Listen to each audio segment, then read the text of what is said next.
Hello there. I am Akin Oshuntoki. I am the CEO of Richardson Oil and Gas Limited and Chairman Trade and Investment Committee at the Nigerian-British Chamber of Commerce. The NBCC was established in 1977 and has remained the foremost bilateral chamber of commerce in Nigeria, focused on fostering goodwill and Hello there. I am Akin Oshuntoki. I am the CEO of Richardson Oil and Gas Limited and Chairman Trade and Investment Committee at the Nigerian-British Chamber of Commerce. The NBCC was established in 1977 and has remained the foremost bilateral chamber of commerce in Nigeria, focused on fostering goodwill and increasing trade and investment opportunities between Nigeria and Britain. In furtherance of our commitment to building and expanding business opportunities for members and prospects, we are hosting the MBCC Conference and Exhibition scheduled to hold from the 22nd through 23rd March 2022.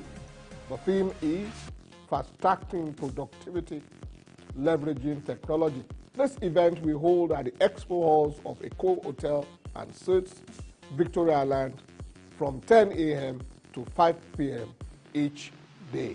The MBCC Conference and Exhibition is the first of its kind, a biannual event that affords businesses the opportunity to learn, exhibit their brands, and provide services to potential investors with the aim of promoting brand visibility, establishing new partnerships, and developing foreign market opportunities. Speakers at this event include Mr. Olukayode Peter, Managing Director, Bank of Industry, Mr. Lami Manjang, Managing Director, Standard Chartered Bank, Chief Leo Stan Eke, Founder and Chairman of the Xenox Group, and Dr. Adesola Adeduto, Managing Director, First Bank of Nigeria. They will be there to engage our minds and nurture our intellect in the various speaking sessions. Attendance is free and open to everyone. Please invite all your friends, business associates, and partners. For inquiries, please reach out to Ine Wiche via email ine.wiche@mbcc.org.ng or call 234-812-751-2173 to secure a slot, as we have limited booths and advertisement slots. You can't afford to miss this. I'll see you there.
Hello there. I am Akin Oshuntoki. I am the CEO of Richardson Oil and Gas Limited and Chairman Trade and Investment Committee at the Nigerian-British Chamber of Commerce. The NBCC was established in 1977 and has remained the foremost bilateral chamber of commerce in Nigeria, focused on fostering goodwill and increasing trade and investment opportunities between Nigeria and Britain. In furtherance of our commitment to building and expanding business opportunities for members and prospects, we are hosting the MBCC Conference and Exhibition scheduled to hold from the 22nd through 23rd March 2022. The theme is Fast-Tracking Productivity, Leveraging Technology. This event will hold at the Expo Halls of Eco Hotel and Suites, Victoria Island, from 10 a.m. to 5 p.m. each day. The MBCC Conference and Exhibition is the first of its kind, a biannual event that affords businesses the opportunity to learn, exhibit their brands, and provide services to potential investors with the aim of promoting brand visibility, establishing new partnerships, and developing foreign market opportunities. Speakers at this event include Mr. Olukayode Peter, Managing Director, Bank of Industry, Mr. Lami Manjang, Managing Director, Standard Chartered Bank, Chief Leo Stan Eke, Founder and Chairman of the Xenox Group, and Dr. Adesola Adeduto, Managing Director, First Bank of Nigeria. They will be there to engage our minds and nurture our intellect in the various speaking sessions. Attendance is free and open to everyone. Please invite all your friends, business associates, and partners. For inquiries, please reach out to Ine Wiche via email ine.wiche@mbcc.org.ng or call 234-812-751-2173 to secure a slot, as we have limited booths and advertisement slots. You can't afford to miss this. I'll see you there.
You're welcome to this occasion. We are sorry, we are starting a bit late. It's not in our character.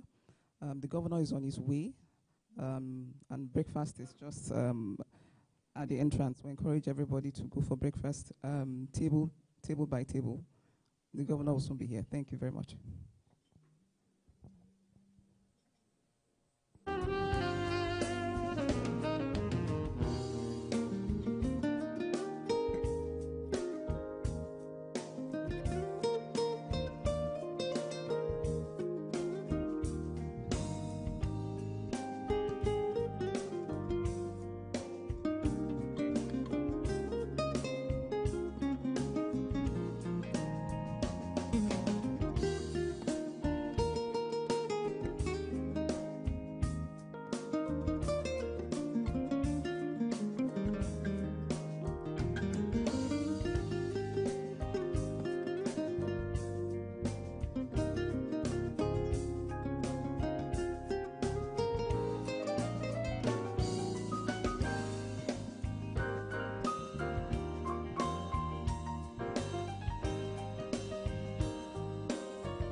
event themed Meet the Governor of Edo State, Investment and Business Opportunities.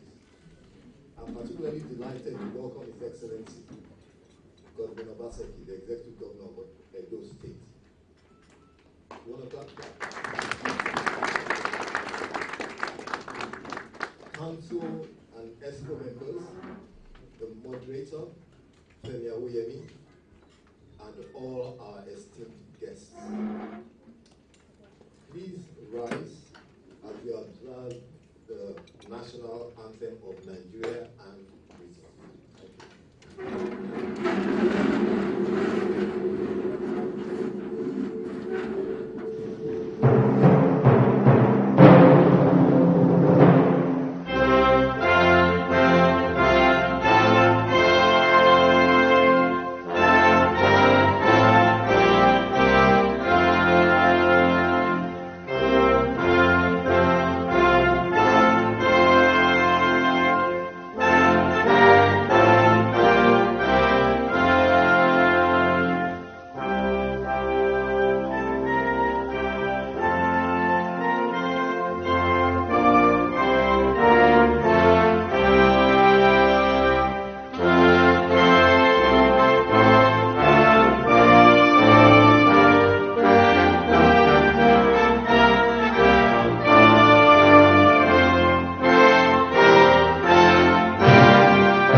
physical attendees, please wear your mask at all times. Sanitizers are available on the tables. Questions will be answered during the Q&A session. Please raise your hands and the microphone will be brought to you. For those joining us virtually, if the volume is too low, kindly check your system volume. The event is being recorded and will be available live on YouTube channel, Nigerian-British Chamber of Commerce.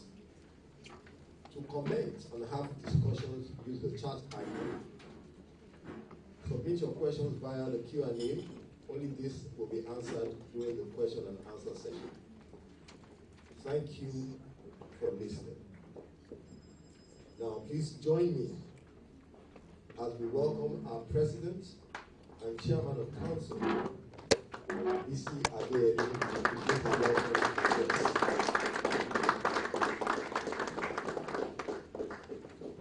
Thank you, Mr. Shi.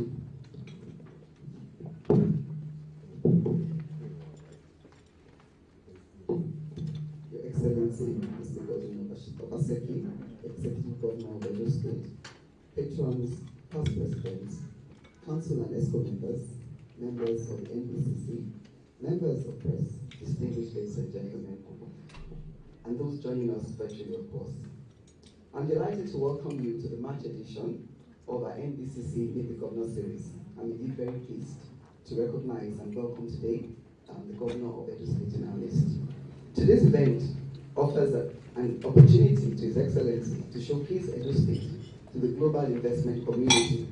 We have in the past been had the honor of hosting the governors of Ogun, Lagos, and Ondo states, and will continue to extend this initiative to other states to provide our members and the general public with first-hand information on investment opportunities available across Nigeria. I'm particularly delighted to welcome those of you who are visiting our chamber for the first time, our plaza for the first time, and I invite you to take a tour of our ultra-modern state-of-the-art facilities before you leave. For the benefit of those who don't know, and I want to believe that you're the minority, the NBCC is the foremost bilateral chamber of commerce in Nigeria. It was established in 1977 to promote trade and investment between Nigeria and Britain. The chamber currently has over 400 members drawn from a diverse selection of the economy. We are an international affiliate of the British Chamber of Commerce, which gives us access to over 53 chambers of commerce across the United Kingdom and 71 other international affiliates around the world. Your Excellency, distinguished guests, today's event is in alignment with one of our cardinal objectives as a chamber, which is the promotion of trade and investment between Nigeria and other nations, and in particular, the UK. Nigeria is one of the most attractive investment destinations in Africa. We believe that this event will provide a great opportunity for participants to identify opportunities for collaboration with Edo State. Please permit me to provide a brief profile of His Excellency.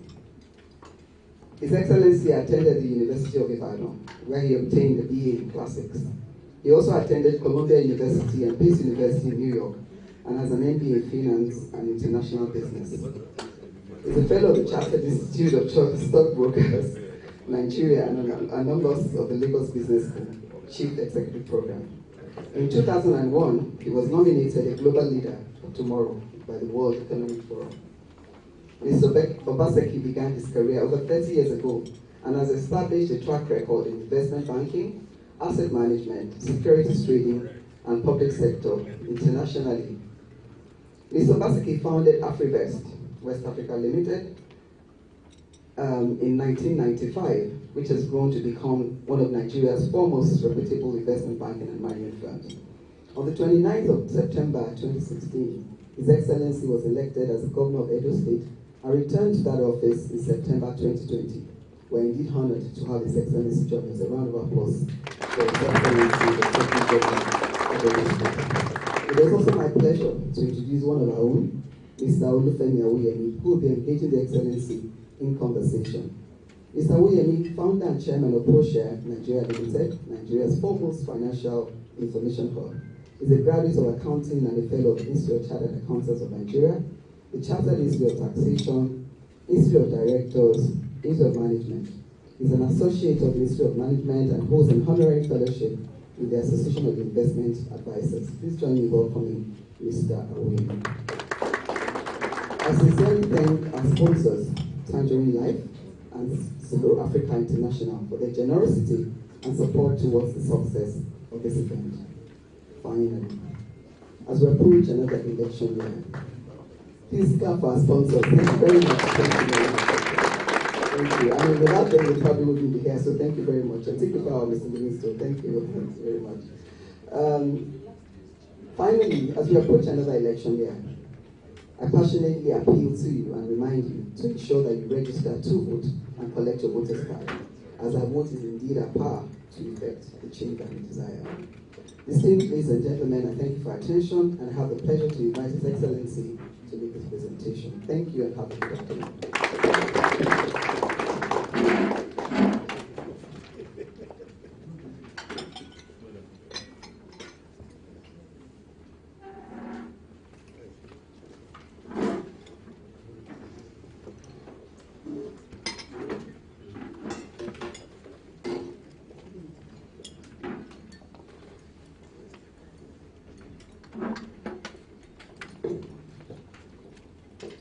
The President and Chairman of Council of the Nigerian-British Chamber of Commerce,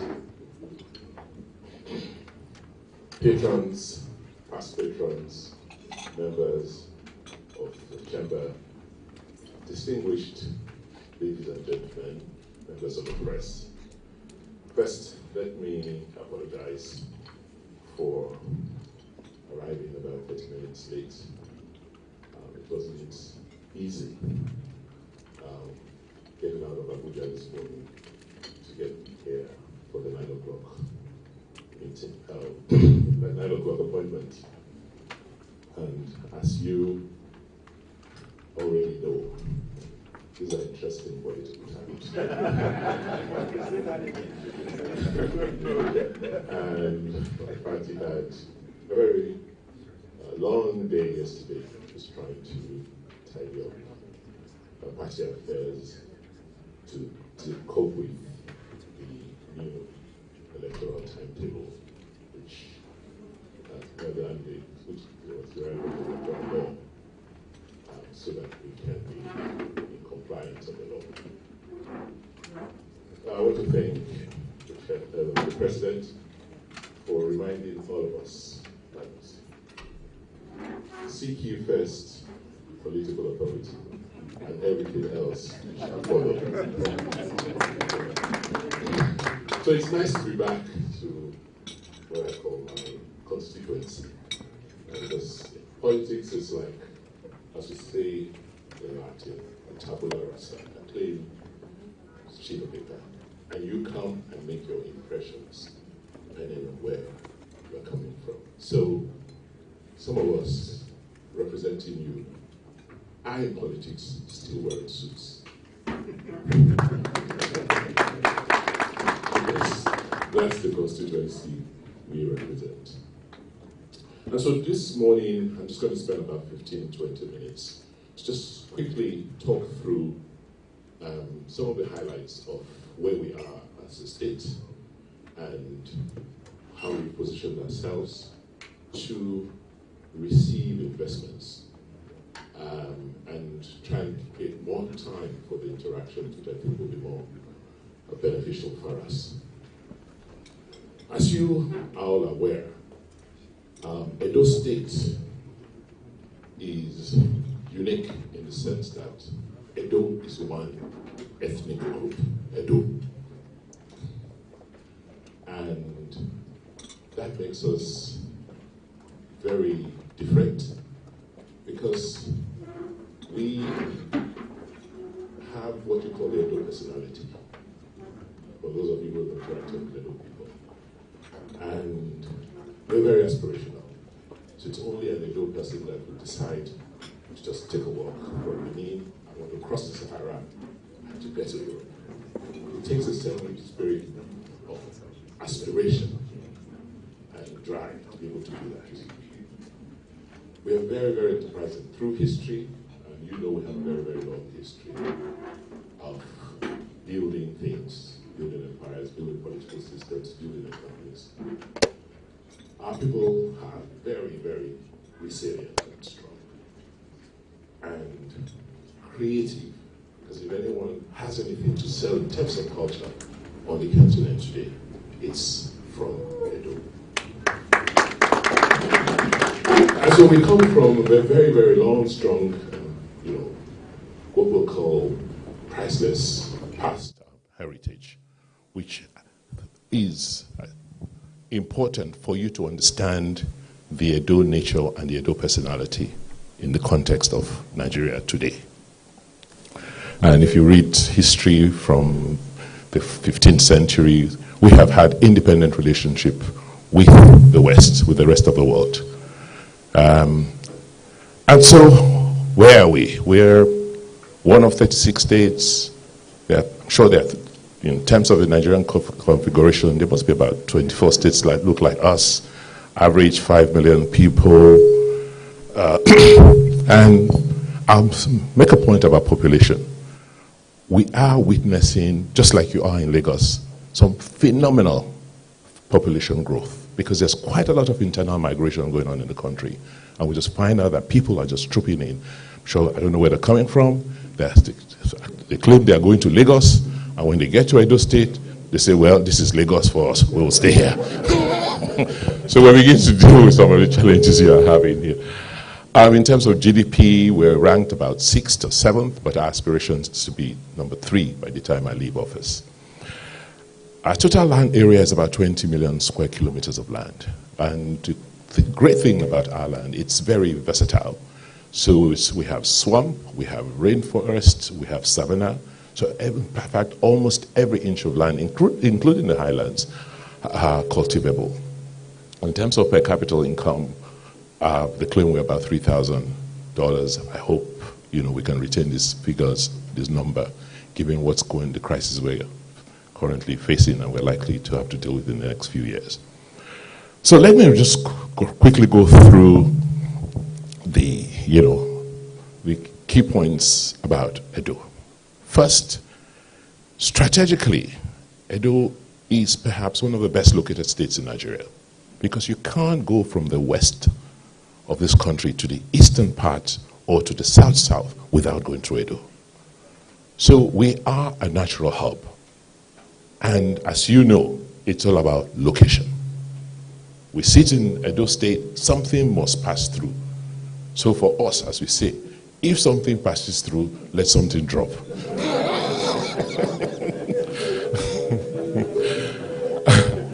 The other great thing is, from a McKinsey study, if you put a pin, a dot in Benin City, and undertake a radius of 100 kilometers radius of Edo, or let's say 300 kilometers radius of Edo, there is 100 million people. That's the access we have to markets. Okay, quickly. So, what have we done in the last 6 years, going 6 years? We thought about our state and we just decided to restructure in the real sense of the word. And we looked at it along 6 pillars. First, what do we need to do? What do we need to change? And how do we need to think about the state and the economy? First, we said it's all about institutional reforms. Because the reason, from my experience, having been in the private sector and now in the public sector, the reason this country does not work, or is not working as optimally as we would like to, is because the bureaucracy is broken. Can you imagine coming to your office and the cleaner is not there, the accountant is not there, or, how are you going to function? That's the challenge of this country. The bureaucracy is broken because we've not invested in the bureaucracy for years, and the military tampered with it. And that's the advantage many other African countries have over us. So that no matter so for us, as long as you don't fix the bureaucracy, you can postulate and create all sorts of policies. There'll be nobody to drive those policies and implement the policies for you. So for us, the first was fix the bureaucracy. And how do you fix the bureaucracy? First, rethink, think about how you hire people into the bureaucracy. Today, it's like, because of politics, most of the human resource in the bureaucracy is not, they've not been properly recruited, they've not been properly trained, and the bureaucracy today does not have proper systems and procedures. So they're still using archaic documents inherited from the British. I'm sorry, but the British in itself has transformed its own bureaucracy. If you go to Australia and see how the government services are rendered, you'll be amazed. Their service offerings are better than most companies. So for us, it was fixing the bureaucracy, and we're struggling with that. Today, we're proud to say you can come to Edo, and our offices, our government offices, are as nice as this location. Ensuring that we use technology. I said, I will be the last governor in Edo State to deal with files manually. So if you've got to fix the bureaucracy, then do what every other person does. You focus on your people. You have to educate your workforce. You've got to make sure your workforce is healthy. And if any lessons from COVID, it's about fixing our healthcare system. So it's first, like I said, institutions. Secondly, it's about the people, the social welfare of our people. Then we're talking about economic revolution. What do we have to sell to the world? And before we talk about infrastructure, not just physical infrastructure, but digital infrastructure is key. So what have we done? We just looked at the building blocks. Like I said, public service reforms. That's we're way into the reforms. We've done quite a lot, and hopefully in the question sessions I'll talk about it. But I think for us, where we have achieved the most is in terms of building talent, preparing ourselves to supply talent to the globe and to the country. We started with education reforms to first rethink and reenact education in Edo State, because what has given us the advantage through time, through history, is knowledge. And so today, we are, in terms of education, I think we are the front-runner reform government on the continent, because we took our basic education system, tore it apart, partnered with the private sector. We began to retrain our teachers. Last week, you will have seen on television, I graduated about 3,000 extra teachers, and on top of the 11,000 we had trained. Every teacher in Edo State today, basic school teacher, has a device where all their lesson notes are loaded, the attendance register is loaded, and and they've been trained in the pedagogy on how to teach children. So in Edo, a child in primary 1, after 6 months in school, can read very fluently. And when the survey last year, we found that the child in Edo reads at about 70% of the mark of his or her peer in the West, but clearly above the national average. So we focused on education, basic, because at the end of the day, it's about the foundation.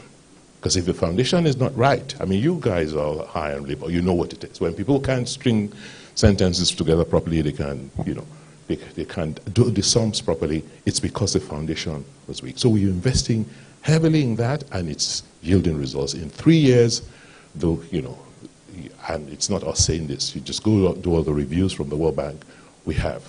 And so what we're doing now is like, okay, how do we fix the broken gap? How do we, there's about maybe 1 million people who have gone through a system who have not been properly educated in the last 1.5, 2 generations. How do we bridge, and how do we give them knowledge and information? So what we've done with Uki's group is set up the Edo Skills Agency, where we've done a lot of training, particularly for digital skills, preparing people for work, just giving them life skills and how to approach, that is better than home, and the opportunities they're looking for in Europe could exist back at home. That's why we've emphasized human capacity development. I'll just quickly go through the others. Security key, and I was reading some synopses and notes from Femi, and I said, okay, Femi is dated. This is the last time he came to take his wife. I'm not sure he has come to spend time in Edo again. I think we cracked it. Security is local, just like politics. So, yes, we've had this misalignment between our security system and our federalism, where, you can't secure Nigeria from one point. So what we've done is to just rethink our security architecture, like you've done here, and involved the communities, locals, more in the security. So we have a four-tier security system, where first we have at every street corner. Just think about it in Lagos. Think about you in Lagos. You all pay your guards, right? In that neighborhood. Right? You all secure yourselves. So what we've tried to do is encourage communities and to say, look, why not just put all the money together? Instead of everybody paying their guard, 5 or 10,000 naira a month, why not put together a force, right, of 5 guys, and with your gates, and let them secure the environment. We'll register them and we'll train them. So at the community level, you have that. because they have intelligence. They know who's coming in and out of every community. Then we have the community policing arrangement with local constabularies that go around. Then you have the public, we call them our boys, public works volunteers. Who do huh? No, not your type in Lagos. And then the national security system. Right. So, and there's very close collaboration. We spend our own resources, lots of money, rebuilding the police training facilities in the state so that the police now trains this and helps us with, profiling them and, and also just knowing what they're doing and the kind of arms they have, if any of the groups have. So we focused on security, and finally we're getting it right. And where we find, I can't say everything, but we have invested in security, and at every point in time we know what's going on in the state. We're focusing on the built environment, because as you know, Benin City was planned 500, 600 years ago. So we had a culture of planning. There are no closes. You don't have any streets in traditional Benin that's a close. Every street opens into the other. So but unfortunately over the last 3 decades, the whole culture of planning stopped. The last master plan from Obamudia's era expired about 15 years ago, and so you can imagine a city and a state just sprawling without any plans. So we've decided to put in the reins and then put in place both the physical urban plan for this, the physical urban and regional plan, but not just the planning at the physical level. We've also integrated an economic and social plan into that physical and urban master plan. We are having to create new towns. Like I said, Benin City alone today hosts almost 50% of the population of the state, and it's just untenable.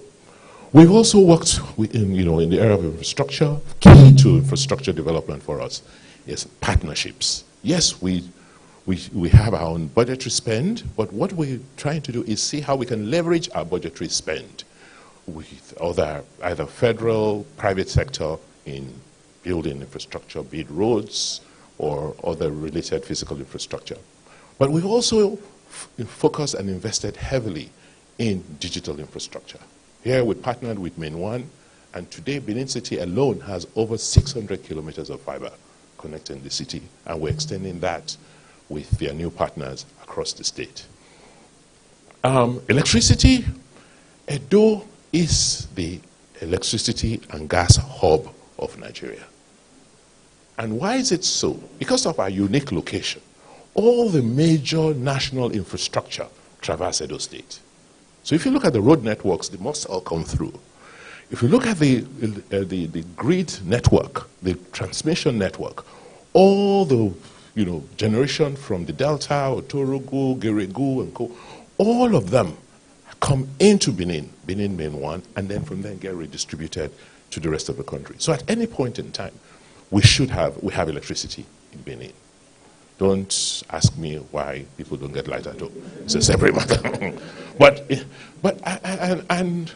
more importantly, the gas network follows that same trajectory. Outside of that, Edo has the largest onshore gas fields, gas resources in Nigeria. The rest of the gas is either in the swamp or in the deep offshore. But in terms of onshore, gas assets, it's Edo. So Logo, 30 kilometers from Benin, you have the MPDC drilling. Everybody is drilling for gas, and so what I'm doing is saying, look, let's partner. So we did Azura. We had to partner with the private investors to build Azura, and from the experience building Azura, we then realized that okay, we could do it locally. We then went to another Chinese group and did a 55 megawatts IPP, which is now powering the city, and we hope to expand that. Healthcare key. For me, like I said, if we learned anything from COVID, was that, look, we've got to fix our healthcare system. Because for many of us, we lost so many people because they just couldn't get out to their doctors in England or wherever, right? So the lesson for us was fix the healthcare system. And how have we decided to do that? Simple. Just like education, it's about basic care. Make sure that every ward in the state has a clinic. I don't want to say it runs like any private clinic, because we have a private sector partner who is helping us manage. And we're now rebuilding the Stella Obasanjo Hospital into a major, major medical center. And there we're also going to partner, with various service providers in the various specializations. So what are the opportunities? You could go on and on. Oh, Edo has everything. So what are the top priorities for us? First,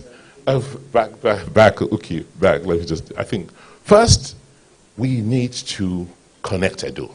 You see, Apapa is gridlocked. Apapa port is about 17 or 18 nautical miles from the Atlantic. The Benin City River Port, which we're currently working on, we have our transaction advisors have completed the first phase of the assignment, is 37 nautical miles from the Atlantic Ocean. That's how the Portuguese came in. So for us, it's so important for us to build, to build that port to decongest Apapa. There's really no reasons why you can't clear all your containers from Benin City, because all the containers going to the east, and to the north don't have to be cleared from Apapa. You can pick them up in there. Benin City has the second or third largest second-hand car market in the country, rural. And I just wonder, how do these guys drive these cars into the heartland? But if we had a rural, we would have a much bigger market in there. So that's priority for us. Technology is another priority. We partnered with Decagon, and today they've done 2 cohorts, in Benin, and we've given them a bigger site, a 20-hectare site, and we're building that into a park. And our goal is in 3 to 5 years, we should have trained between 7,000 and 12,000 young men and women, and not too young men, in different aspects of technology, particularly programming, software engineering, because with the human capacity, then you can do all sorts of things with startups and businesses in technology. I guess the reason you invited me here is because one of the sponsors is championing one of our major initiatives in agriculture, SARO Africa International. I want to use this opportunity to appreciate Mr. Rashid Sarumi, who has led a group of investors to invest in oil palm in Edo State. As you know, Edo is the home of oil palm, and there was a lot of collaboration that was done between the Malaysians and Nigeria way back in the 60s, and that led to the settlement of NIFO. So we have a history and a culture of, cultivating oil palm, but we haven't done it in a structured manner in decades. So with the current collaboration under the Edo State Oil Palm Program, we have been able to pull the private sector into the state. We've designated, because there's been a terrible deforestation, so what we've done is to try and recover some of our forests back. But those areas that have been so badly degraded, we've now surveyed and we're making about 120,000 hectares available for oil palm cultivation. We've allocated the first 63,000 hectares to 7 companies, and SARO Africa happens to be one of them. And what we're working with them as a program where we are clearly, dealing with all the issues of land, making sure that the land is properly acquired with the free, prior, and informed consents of the communities and the owners. We're making sure that whatever the cultivation is done on an RSPO, responsible palm oil cultivation program, standard. We're making sure that there is some integrated planning. So I'm not giving you bush in the name of land. I have thought through how to connect infrastructure, how to connect the communities into your program. We've also thought through how to ensure that there are smallholders are an active part of this program. But more importantly, we've also thought through how to use oil palm to rebuild some of our forests. So for every 4 hectares of land I give an investor, he must commit to cultivating 1 hectare of forest for me so that we can reforest. The other big thing that's different that nobody else is doing is culture. Edo is a home of culture. And with the whole global movement to returns of artworks and restitution, we have jumped ahead. It's not so much the return of the artifacts. They're important. But in negotiating with the collection of museums over the last 4 years about, the returns, what was clear to us was, first, you have to, because some of these pieces are priceless, you have to be able to host those pieces properly. So you have to have international storage facilities that will convince museums in Europe where they're being held to return them. Secondly, for us, it's about connecting the missing dots. What do those pieces mean for us? They're part of us. So when these kids are jumping off to try and cross the Sahara to Europe, you're saying, why are they doing that? Because they don't know who they are. They don't have the essence of who they are. Once we begin to, thank you. So for us, thank you. So for those pieces to help us make a connection, but more importantly, there's nowhere else, as I said, on the continent, or this is part of the continent, that has anything as authentic as we have in Edo. So what we've done is to define a cultural district. As I speak, there are 2 archaeological teams. The British Museum is one of them, working on some archaeological work in the city. And on the back of that, we are finalizing capital raising to build the first pavilion to receive the first set of pieces that are likely to be coming in from Europe before the end of next year. But not just, as a first phase, we're going to be building a museum, a bigger museum later than we were, but to use these facilities as a research facilities to understand much more what happened, and how we are, what has happened to us as a people. But more importantly, to also begin to restore some of the monuments, particularly the moats, so that, because we see that those assets as offering huge potentials for tourism. Because you're just not going to say, when you go to Edo today, we want to be able to get you to see a museum, look at the pieces, and answer those questions. How did the people who created all of these objects live? What were the circumstances at that time? So it's a great project. I was in Accra 2 days ago to work on the final designs, and I'm glad that we're making a lot of progress. So there's opportunity there. Real estate, I'm sure, just like Lagos, there's a whole real estate boom. We have a very active diaspora that's sending money home. And so what we've done is to try and just clean up the land acquisition process, try and get a lot of guys who have been grabbing land illegally off the streets, and we're seeing real exciting opportunities in real estate in Edo. And I tell you, our returns are better. I know how much you buy land in Lekki. I know how much it costs you to develop. I'll do that for a fraction in terms of development. And my rents are beginning to be really good. So, new towns, fine. We're just making sure there's opportunities for real estate. Mining, I could go on, but Dangote is in Edo, Boa is in Edo. There's a lot of limestone. There's a lot of mining going on.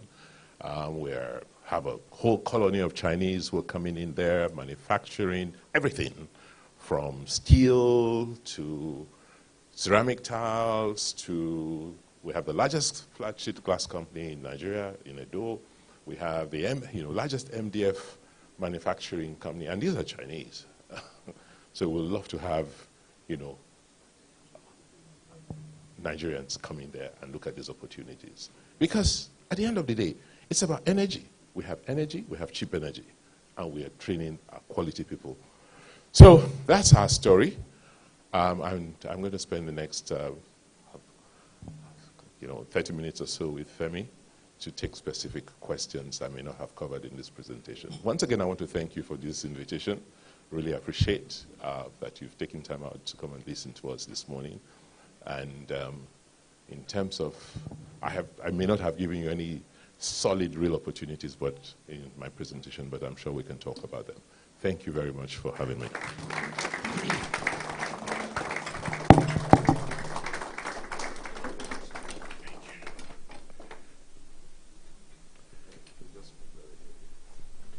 Left or right? Let me use them here. Thank you.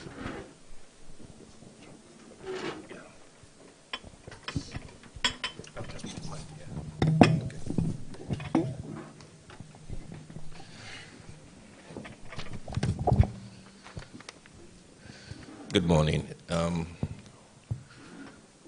like to thank the governor for his brief presentation. The word was brief. I have our own internal report, which is about 15 pages worth. And so the governor fairly covered all the developments. To respect time and also to give opportunities for the distinguished members who are here, I will try to keep my side of the questions very short. And so we move to everyone, and the way we go is that if you do have any question, you can kindly just raise your hand. I'll move across the table naturally. Your Excellency, in 1691, I think it was the Portuguese who came down and described the Benin City was one of the best planned cities in the world, whereas London was a land of thievery and murder. The question I've often been asked, that whatever made Benin City so way ahead of its time in terms of the planning, which you mentioned, which was a critical component in terms of the network, was what defined for it, even up to the recent part, that made Benin the gateway for the nation. For example, in Ogun State, where I come, we used to refer to ourselves as gateway until we found out that from an investment perspective, Benin City was actually the gateway in Nigeria because most of the strategic institutions, Benin City connects every trade hub and every facilities in Nigeria. For some reasons, Providence allowed it to be there. In your presentation, you mentioned to us why politics is important. What has been the difference from an investor going into governance to see why things haven't moved very well?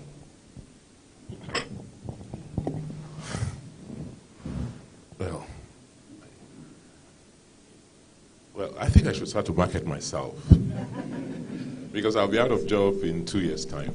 And I said, what am I going to be doing? So I'm going to come back to you guys and be a super consultant because, I'll say to them, look, I'm one of those few guys in recent times that's,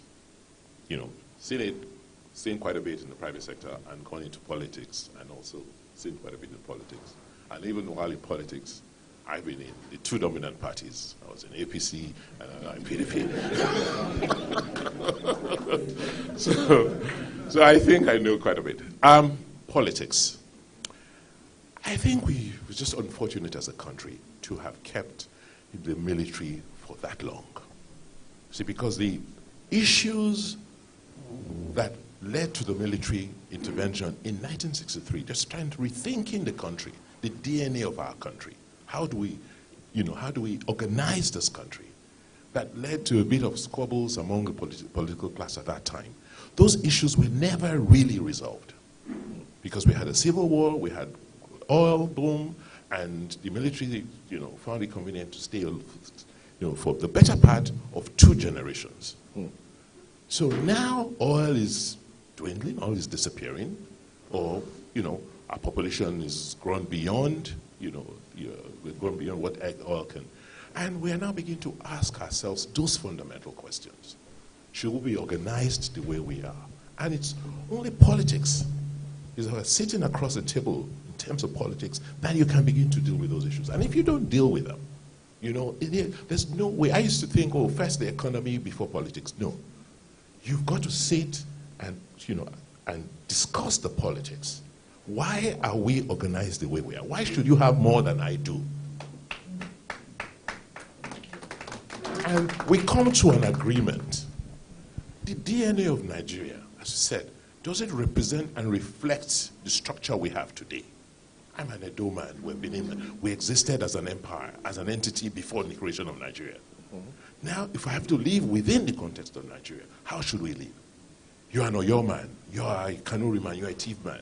We must sit across the table and have those conversations and have a system, a structure that optimizes the benefits we all bring into this. So, and that is politics. And that's what we've not done well enough.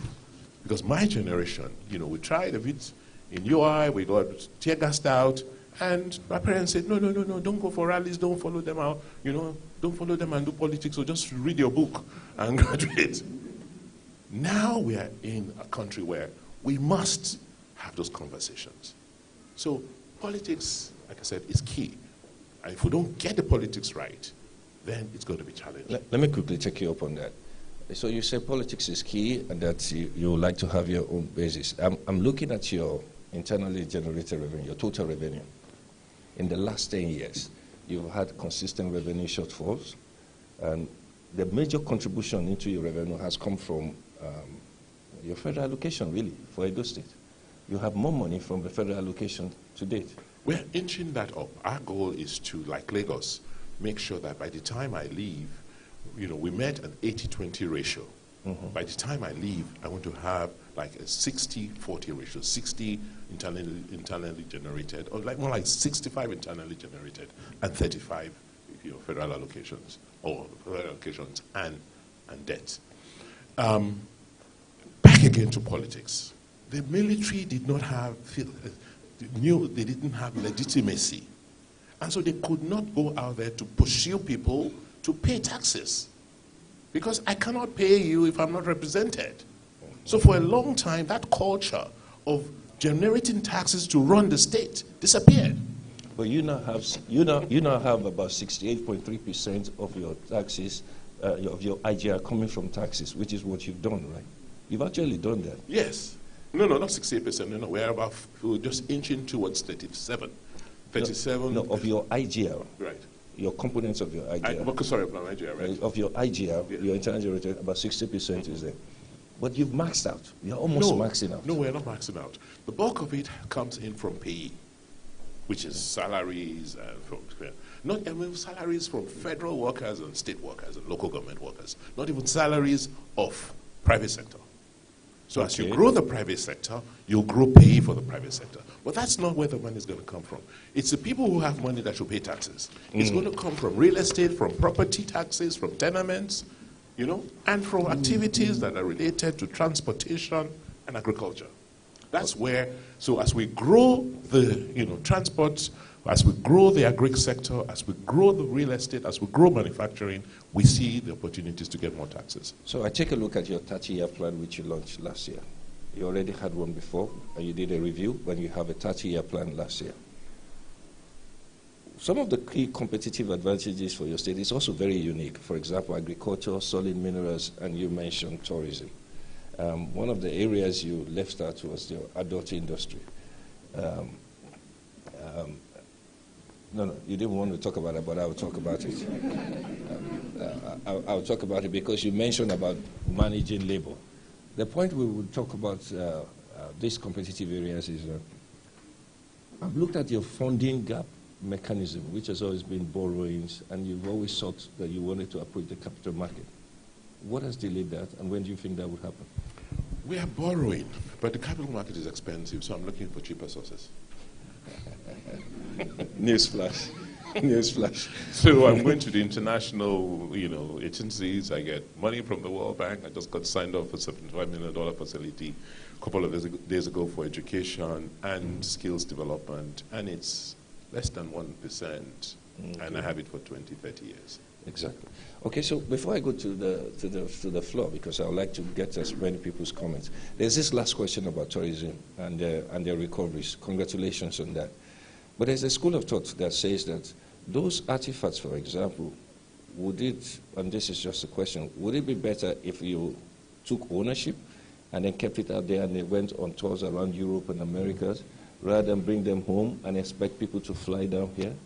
Well, I tell you, from the conversations we've been having, first, one of the things I did was look, how many pieces are we even talking about? We have more than 4,000 pieces of building works across the world. And we can't host all of them. It doesn't make sense to host all of them. Some of those pieces will continue to be out there as ambassadors representing us. There's nothing wrong. What we are trying to do is take ownership. Who owns them? Right? So it's like you can keep it, but just know it's my property. Yeah? Even if you are hosting, the property in your museum, or you're going on, you're taking on a tour and a touring exhibition, but note it's ours. And I think that's the first. And then we tell you, and then let's establish the provenance of each of these pieces.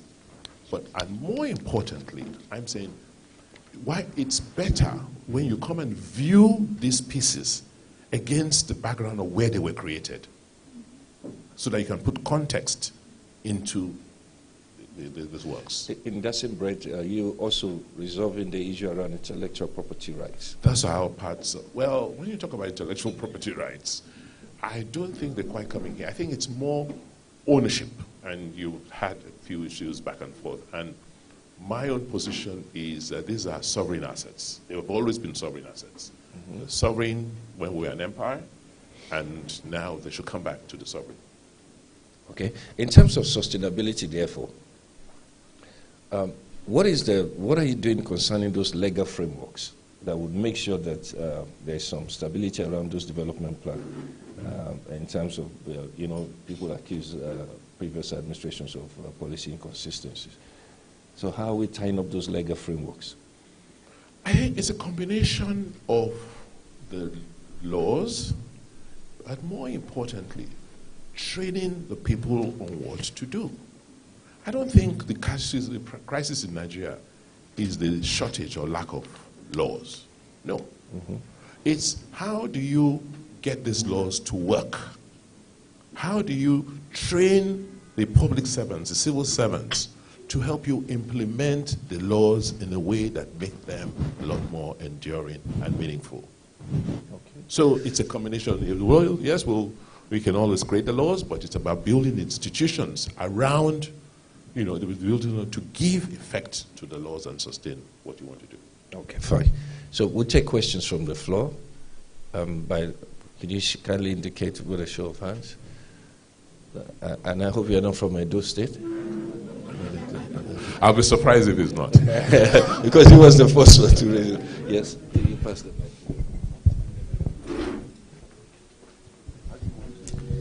Good morning, Your Excellency. I'm from Edo State. Even with the mask, I can tell. It's only an Edo man that will say I want to speak first. And my name is Uwamai. Sorry? My name is Uwamai again.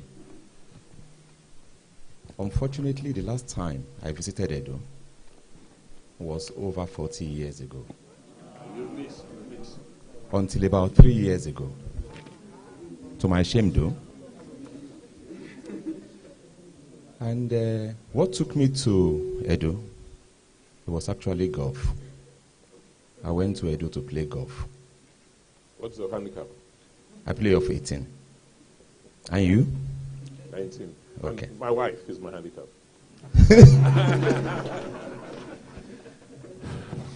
And I used that opportunity to visit the sports village, Afuze. When I got to the sports village, I wasn't impressed. And I listened to all that you have shared about this morning. And I didn't hear you say that much. I didn't want to say you didn't say anything about sports. And I was just wondering, what's your plan for sports, especially in Edo? Thank you very much. Can I allow other people, someone else in the audience, to answer that question?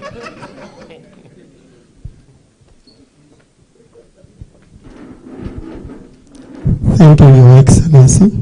Ekele Marihe is my name. Well, I'm from Edo State too, from Igmaki.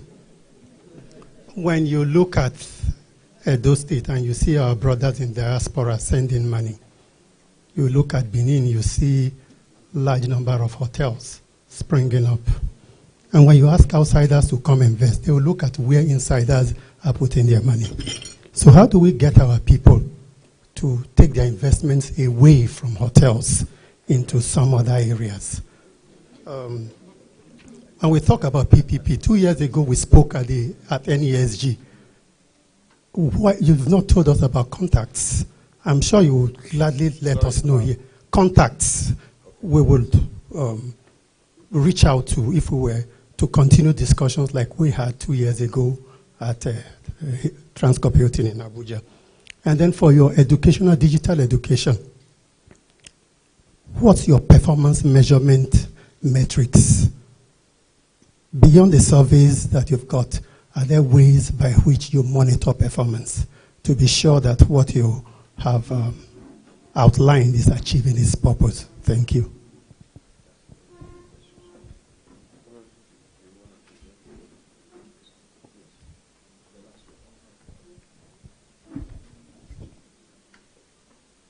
Yeah, good morning. My name is Olu Ogunfora. I run an impact investment firm, IDNS.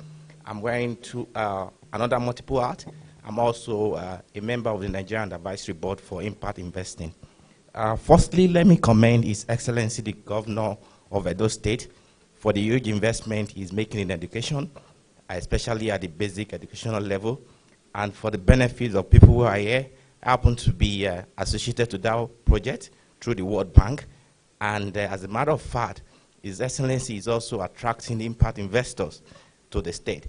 The Nigerian Advisory for Impact Investing is associated with the Global Steering Group on Impact Investing. Now, the focus for impact investing by the Nigerian Advisory Board is on agriculture, education, and healthcare. So my question for you really is that, having looked through the program, and in terms of metrics, I will say that the Edo State is actually performing at extremely very good metrics. I happen to be part of a World Bank review and rating Edo State as the best in the continent, even far above the Nigeria. Rwanda has come to understudy the Edo Best program. And I think I must commend the UK's team on the skills project as well that is linked to the basic education transformation. But there's a missing piece, and that's why I want to ask the Excellency. The TVET, as you're quite aware, the World Bank emphasized on that. We're quite aware that you are building digital skills. However, in view of the infrastructure investment you're talking about, it is disheartening that in Nigeria, we bring in plumber, we bring in electrician from neighboring countries. So what exactly is your plan to attract private sector investment to transform all the TVET centers in Edo State? Thank you. Thank you. Can I take this group of questions first? Okay, let me start from the last question, which for me, I'm very, very passionate about, which is we've transforming the education system. We claim to have done fairly well with the reform of the basic system. That is from primary 1, P1 to P6. Okay, so the kids are now beginning to leave P6 and to go into junior schools, right? And we have them for 3 years there till they are 15 before they then go into senior schools. And the question for us, we just said, okay, EdoBest 1.0, great. We've now launched EdoBest 2.0. And what we're saying is, look, let's use the same tools we used in reforming the basic system to reform the entire process. So what's the goal now? We're trying to prepare our people for work. So TVET is a key component. But before you get to TVET, right? TVET is like, like SS at the senior secondary, right? But before you get into a technical school, you must have a technical mind. So you've got to begin to fix the curriculum at the very primary level, and particularly at the junior level. You need to begin to introduce these kids to a lot more technical subjects to show them how to do things in a practical manner. before you now get them into the proper TVET schools. The challenge you have is that you do not have teachers to begin to train these children in technical subjects, either at the pre-technical school level or even in the technical schools. So I approached the president. He was setting up some new colleges of education, and he approved one for Edo for technical, to train teachers who would teach technical subjects. That's, it's in Kedolo, and they're opening in September. So I'm hoping that the focus should be on, it's difficult enough to just get teachers. It's even more difficult to get teachers who can teach technical subjects, how to teach the kids how to measure rules, how to even use technology to do those very basic, simple things. And to begin to stimulate interest. Because the other thing is interest. How many parents want their children to go and do anything technical? It's only now with technology. You want your child to be a lawyer, a doctor, an engineer, but nobody. But everywhere else in the world, after you have finished, you finished your K9 or K12, you should be ready for work. And then nothing says you cannot now go and continue your education after working. After working for a while. And if you see what's going on today in the world, about the knowledge world, we have to begin to move from the traditional mode of education we inherited to one where people are just taught how to do things for themselves, how to, do it yourself, how to build your homes, how to, fix things for yourself. So, yes, it's work, we're working on them, but I think we'll go back to the basics to first find the teachers, train the teachers, and have them in the numbers to now begin to populate the schools. Building the infrastructure, it's a list of the issues. It's about the teachers. Thank you for answering the question in terms of measuring the performance of our educational reform. How do you redirect investments from hospitality? I don't know what Femi is talking about, adult industry. Because we're a hub, hospitality becomes a very viral and veritable industry. That's why you have lots of hotels. Because you get to Benin, you want to stay there, and then connect to everywhere else. How do we redirect investments? It's about cleaning up. The state doing what we're doing, have a very clear set out policy direction. I've been talking to my sister to come in and say, come, why are you not producing in Edo? Because the bulk of your raw materials, your glass, your MDF or HDF, it's there, it's available. Your wood is there. I'm trying to create the skills. Why are you not producing more there? So, you don't require billions to do that. So we're beginning to, we didn't see a lot of diaspora inflow going into other areas of investment, particularly agriculture. We're seeing that in terms of poultry farming, fish farming. They're sending money home to relatives to set up this, set up that. So we're beginning to see that diversification in terms of investment. Sports, like I said, I couldn't cover everything, but on your desk, on your table there, I have a member of my just newly formed sports commission, Mr. Uye Akbata. So let him just talk about him. Today, I know, will you tell them?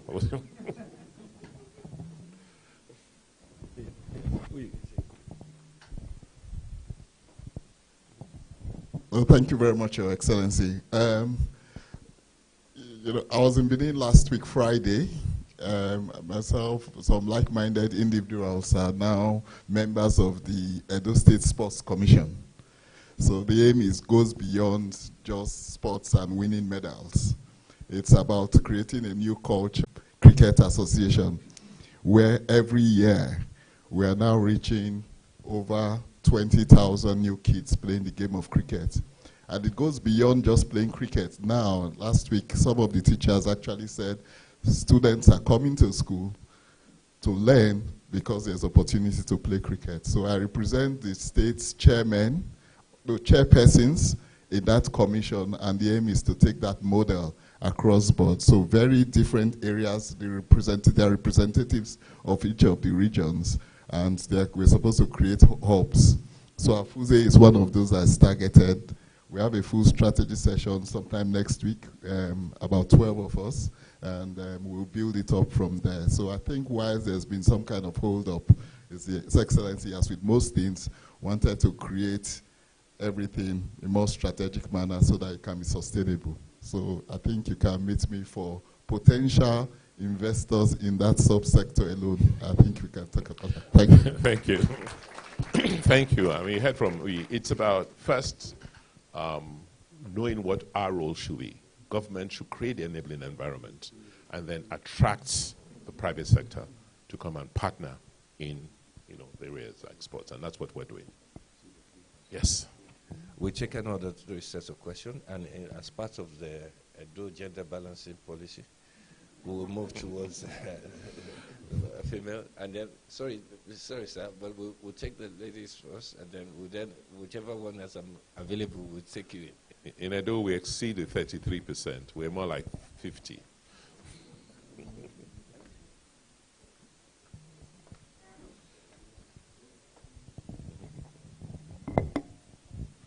Your Excellency,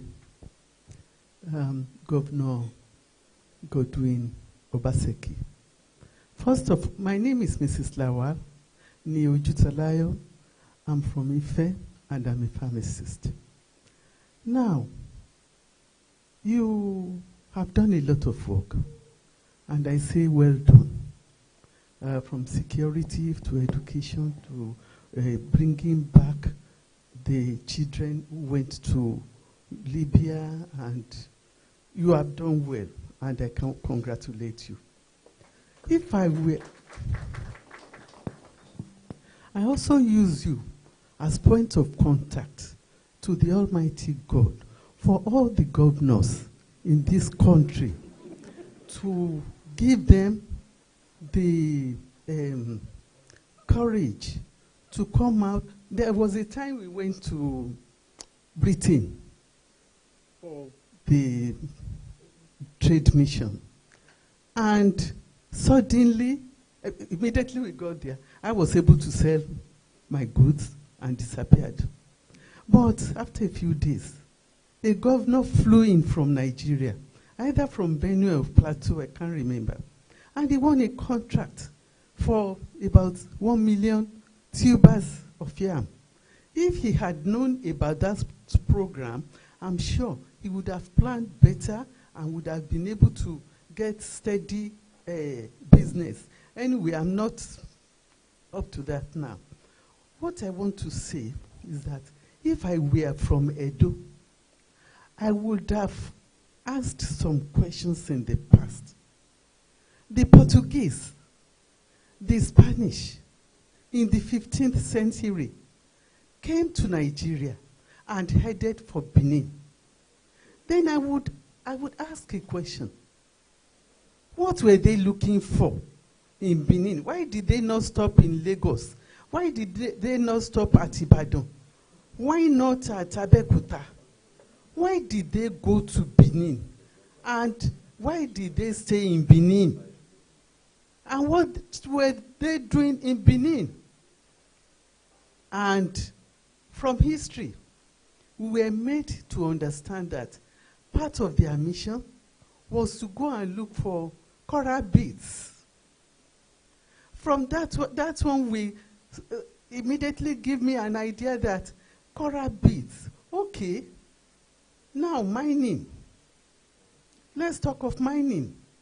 Apart from coral beads, mining will be a very good business in that area. And you would not need to even to borrow 1 penny. You will be making it privately and surviving privately and comfortably in that state.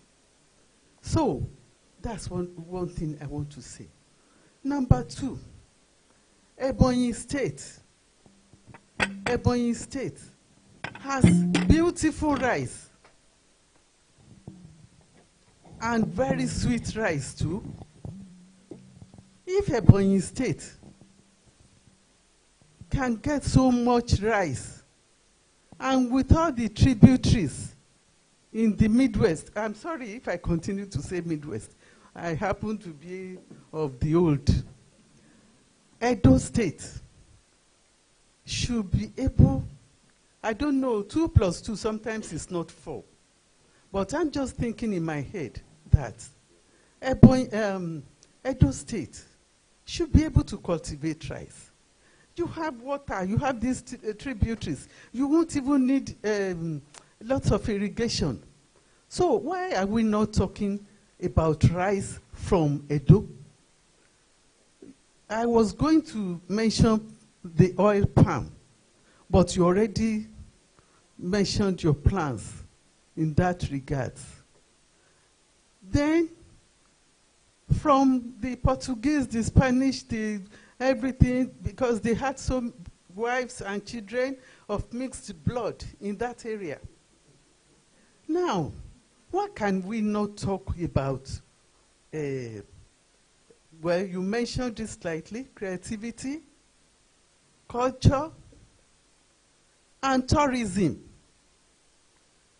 We don't know Edo State as, when I say we, me personally living in Lagos from Ife, I lived in Benin and Warri some 50 years ago when my father was in the civil service. From then, I think I even went to Benin again 12 years ago when I was chairman Lagos branch YWC. We had a conference, 2-day conference in Benin, and that was it. Benin should be a place of tourism where Nigerians will want to know why did the Portuguese and the Spanish go straight to Benin. There might be other things that they were getting hidden from the local people. Yes. So, Your Excellency,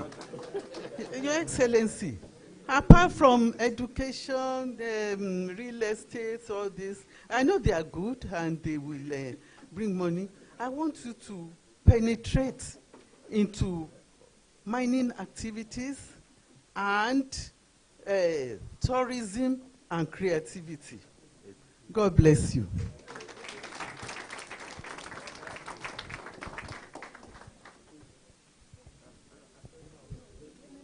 Women first. We'll come back to you, sir.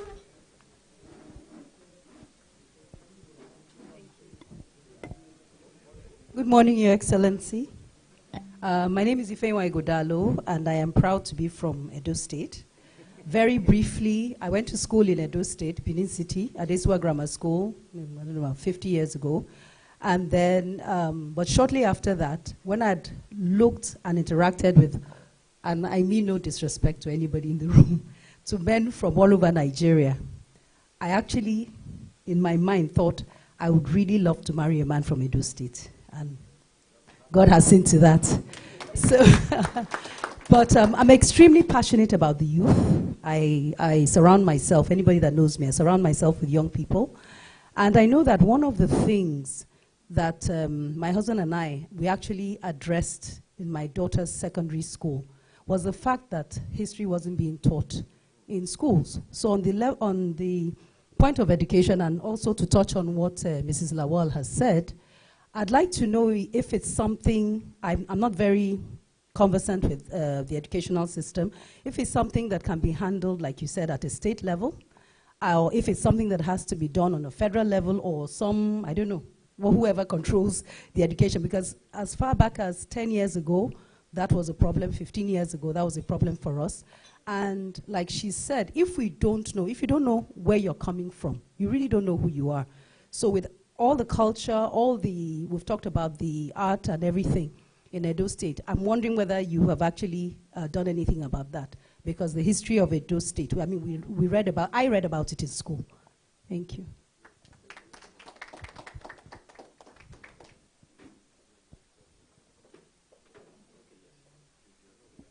Do you want some done?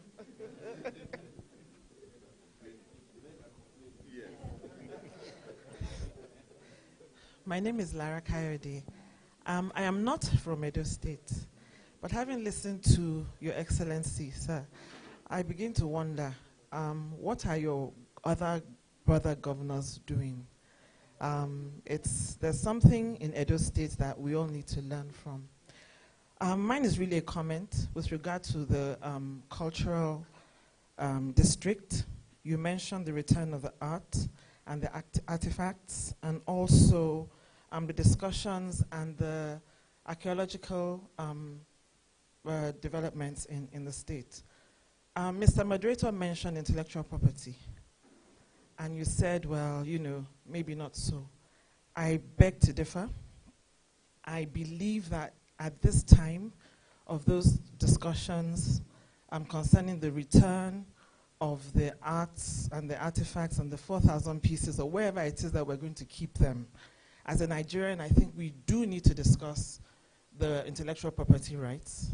We need to begin to talk about safeguarding our traditional cultures, and it's essential that those discussions take place now rather than later, so that we add it to our discussions as we talk about returning the arts and or keeping them in museums or having traveling shows. Edo State owns that intellectual property. The value is, immeasurable, not just cash. In Korea, in Japan, some art, wherever it is that they are, they earn royalties on, and I think it's an easy win for those discussions to be included. Please, sir. Thank you. Thank you. Thank you. Sorry, another woman. Good morning. My name is Nireti Adibayo. I'm not from Edo State, but I'm from a town very close to Edo, and we have very similar tradition and culture. That's Owo, and I'm a princess of Owo. Very quickly, I want to align with what Mrs. Igodalo said. Those days, we had civics as a subject in primary school, and then suddenly it was taken away. And I always feel that our rights were taken from us, and nothing has been done about that. So we see our children learning international culture, learning other people's culture, and yet we have very rich culture in Nigeria. So what are the governors doing about that? Have they thought about that? And secondly is that you've done so much in Edo State, and as a private sector person, as a technocrat, what efforts are you making to ensure other professionals like yourself go into politics? How are you paving the way for people like you, people like us, to go into politics? And of course, be that as a catalyst to, development in the country. Thank you. Thank you. I think I should answer the women first. Thank you very, very much for those very incisive questions. First, ma'am, in terms of, I think you hit the core of what we are trying to do in Edo State, which is to say, how do we define ourselves so distinctively? We know who we are. We're a state in Nigeria, but we're also a people.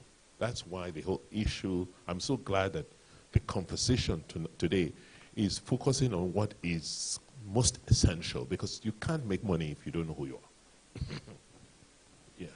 are. And so for me, I believe the main landmark we want to leave behind is to first go back to the past and see who we are and how did we get to that level of greatness that we had, such that we were able to interact with the world independently and, as peers with the rest of the world when we did 4 or 5 centuries ago.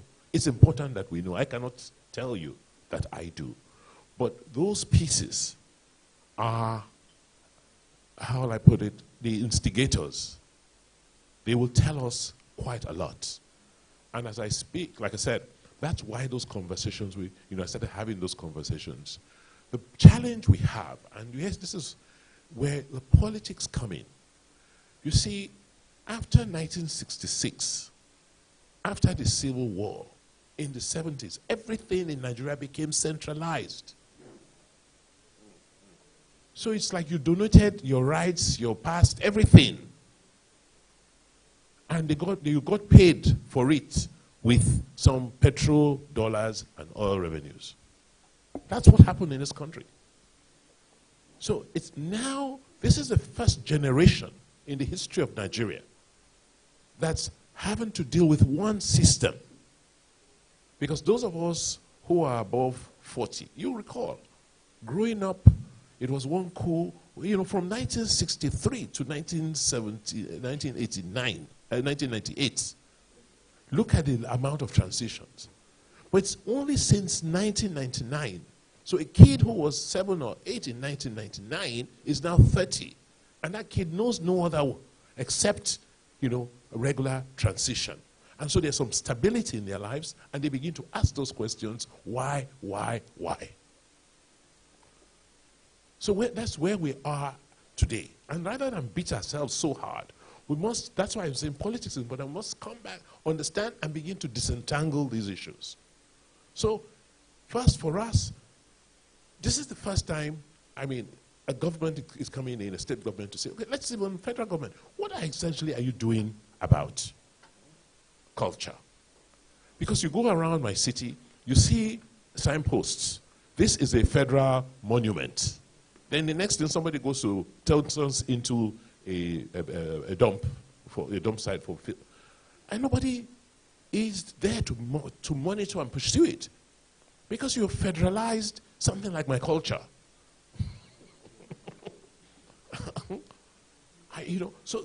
That's the conversation we must have, which we're trying to do, is first, let me even localize it first. Federal government, how do we even collaborate in these areas? Then you have the other extreme, where, the traditional practice say, no, give it back to us so that we can keep it the way it was when it was taken away. I say, no, time has moved on. You can't have it the way it used to be. So it's like a whole generation, a whole group of people who don't even understand what we're talking about. We now need to look for a way to reenact these cultures and make them relevant modern times. That's why the whole investment in a whole art culture district is important. It's beyond these pieces. It's about research to find out the knowledge of how these things happened and relate that knowledge to who we are, where we are today, to see how we can make progress. So it's work in progress. It's very difficult, but I think it's important that we do it. And I am very hopeful that by this time next year, you'll all be invited and you'll come and see what we're doing in terms of, of creating the facilities. I think what is going to be most important in that facility is the research. Because out of that, we'll now begin to address these issues you've raised. How do you tell your story? How do you tell your history? How do you document it in books? How does it get taught to the children? That's why we're doing what we're doing. In terms of the opportunities in agriculture, like I said, there's some, we almost take it for granted, because rice, is like grass. Just throw the seed in there, put water, 3 months, 9 months. So we're doing quite a lot on the banks of the River Niger, from Agenebude down to Ilushi. There's about maybe 5 million hectares of land around there where people are. So it's about putting a structure so that the private sector can come in and make investments. All the rice we ate last Christmas was Edo rice. Just that we didn't have milling, so they had to take the rice, the paddies, out wherever they had milling in the east to mill. I'm hoping this year, now that we show that we can have enough inputs, we'll have people come and invest in milling. Mining also is key. Like I said, here again, it's federal. So it's only now where, the Minister for Mines was with us a couple of weeks ago, where we're saying, how do we collaborate? You have all these licenses. Edo has the 3rd largest number of mining licenses in Nigeria. 3rd, after Kaduna and Nasarawa. I think we have slightly more than Kogi. But when you issue the licenses in Abuja, the cadastral is there. I have no understanding. I just see people with hoes and shovels going into communities, say they are doing artisanal mining. So at this point, so we're now having those conversations with federal. Even the federal also is now responding to say, look, let's sit down. Let me know how many licenses you have issued. Let me know who you issued the licenses to. Let's have a structure that works, that has both the communities, the local governments, the states, and the investor, so that we can secure and sustain these investments in these communities. And let's also see how we can organize it in a way where you can get more money to do a bit more processing rather than just mine and then look for a way to. Yeah. Youths and history. We talked about it. It's like, fortunately, education is on the concurrent list. So we can, and we, 4 years ago, I said, reintroduce history in our schools. We did in Edo. And it's about taking it down to the basic levels that people can, the children, begin to learn about history early and not just at the secondary school level. Intellectual property. I agree with you. But here again, the conversations about those pieces, I had to come in as a subnational because the laws are actually federal laws. I don't know how you hear.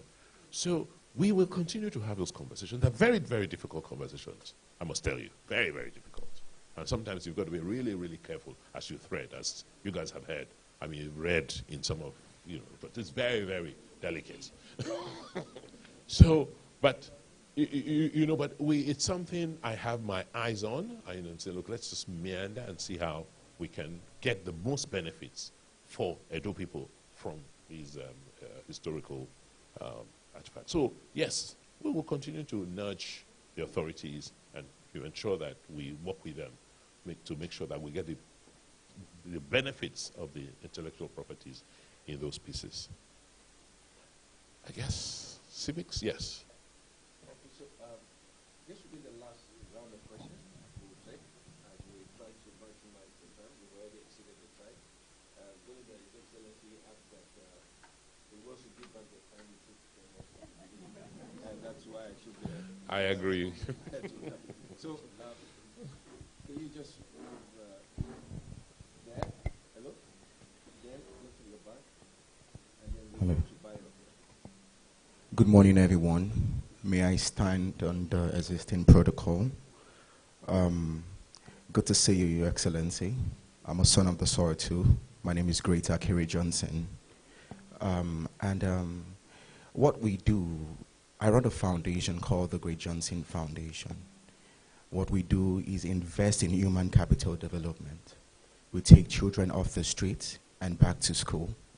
We also refurbish dilapidated, abandoned school projects, supporting the schools to children with school materials, and making sure that they love the concept of education.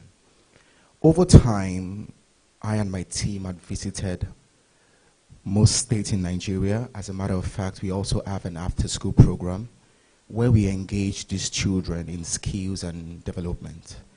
I have watched you closely. As a matter of fact, I was at the Senate when they were discussing one of the projects of, I think, a technological project that they just assigned in Edo State, which is commendable. And I see that you have passion for education. So right now we are doing a back-to-school program where we go from schools to support these children. And in our list, we have Edo State, fortunately enough. So when I heard this opportunity, I said, okay, I was going to be here to, to seek this. The last time when we went to Edo State, unfortunately, we were robbed. I and my team. Yes, we're robbed. So I and my team are going back to Edo State next month. And we want to,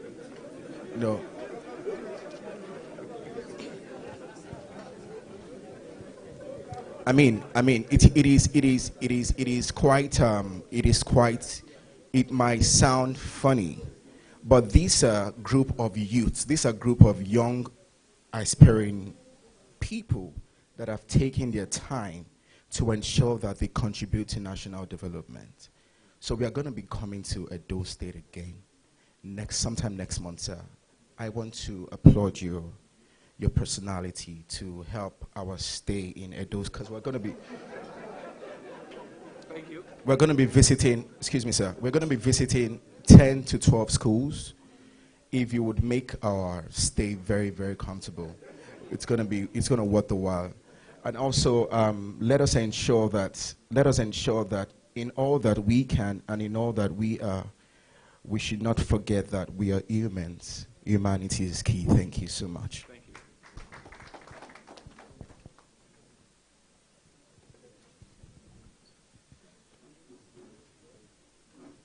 Your Excellency, good morning. The President in Council, NBCC, very distinguished ladies and gentlemen. I want to introduce myself. My name is Bubemi Ogo. Own a farm in Edo State, 53 acres of palm plantation. Yeah, we're small-scale farmers in terms of size, but for some of us it's quite large. Excellency, you spoke about expanding in Edo and moving from 100,000 acres to about 600,000, if I heard you correctly. Those of us who are small-scale farmers, I don't know how we can be integrated into your program. That is one. Then two, I would like to commend you for your recent legislation passed through the House of Assembly on private property protection in Edo State. It's given us a lot of confidence in your administration.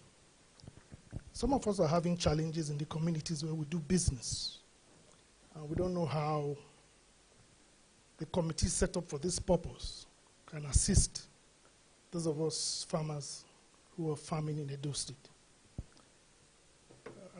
And also let me thank you very much, sir. It's like you read my mind in most of the things you said, so I wouldn't be asking many questions. You've addressed a lot of the issues which I wanted to ask. Thank you. Thank you.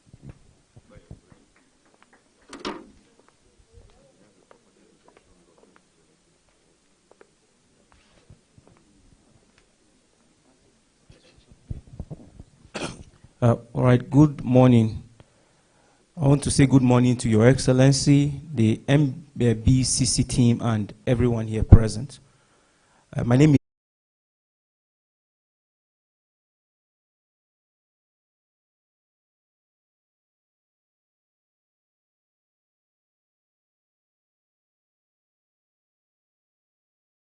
late last year, and it showcased many of these things.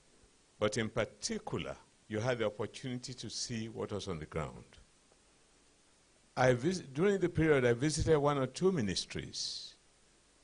And knowing Edo well, as I did before, I couldn't believe it.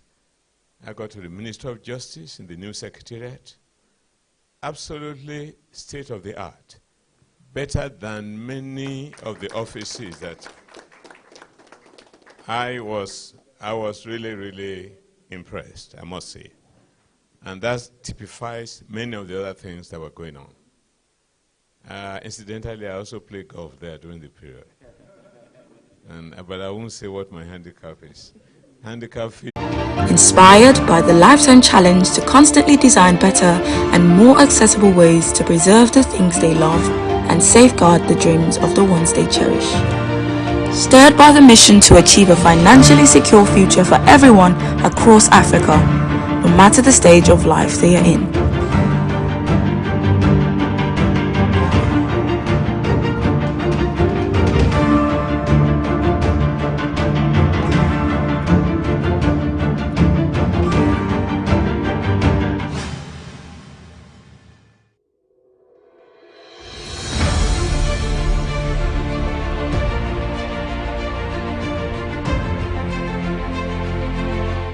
Saro Africa International Limited is an indigenous private sector player with over 3 decades of experience in the Nigerian market. By remaining agile and taking advantage of the opportunities presented by the external environment, Saro has grown to become a leading consumer, manufacturer, FMCG, and integrated agricultural value chain group. Saro currently has 5 subsidiaries and 2 joint venture partnerships. At Saro, we are optimistic about the future. Hence, we are making significant investment in a palm plantation and cassava to ethanol plant in Edo State. In pursuit of our vision of building a successful company, made up of successful people, we will continue to be customer-centric, invest in our people's capability, corporate governance, and remain resilient in delivering a sustainable and profitable business for all stakeholders.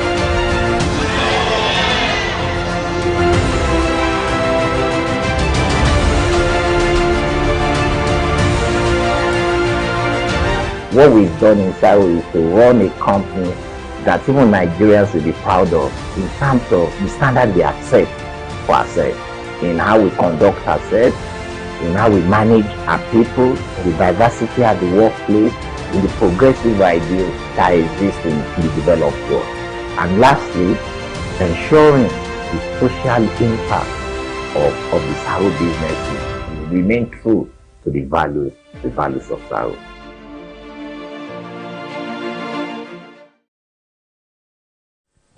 Your Excellency, you may help us respond to those questions. Very well.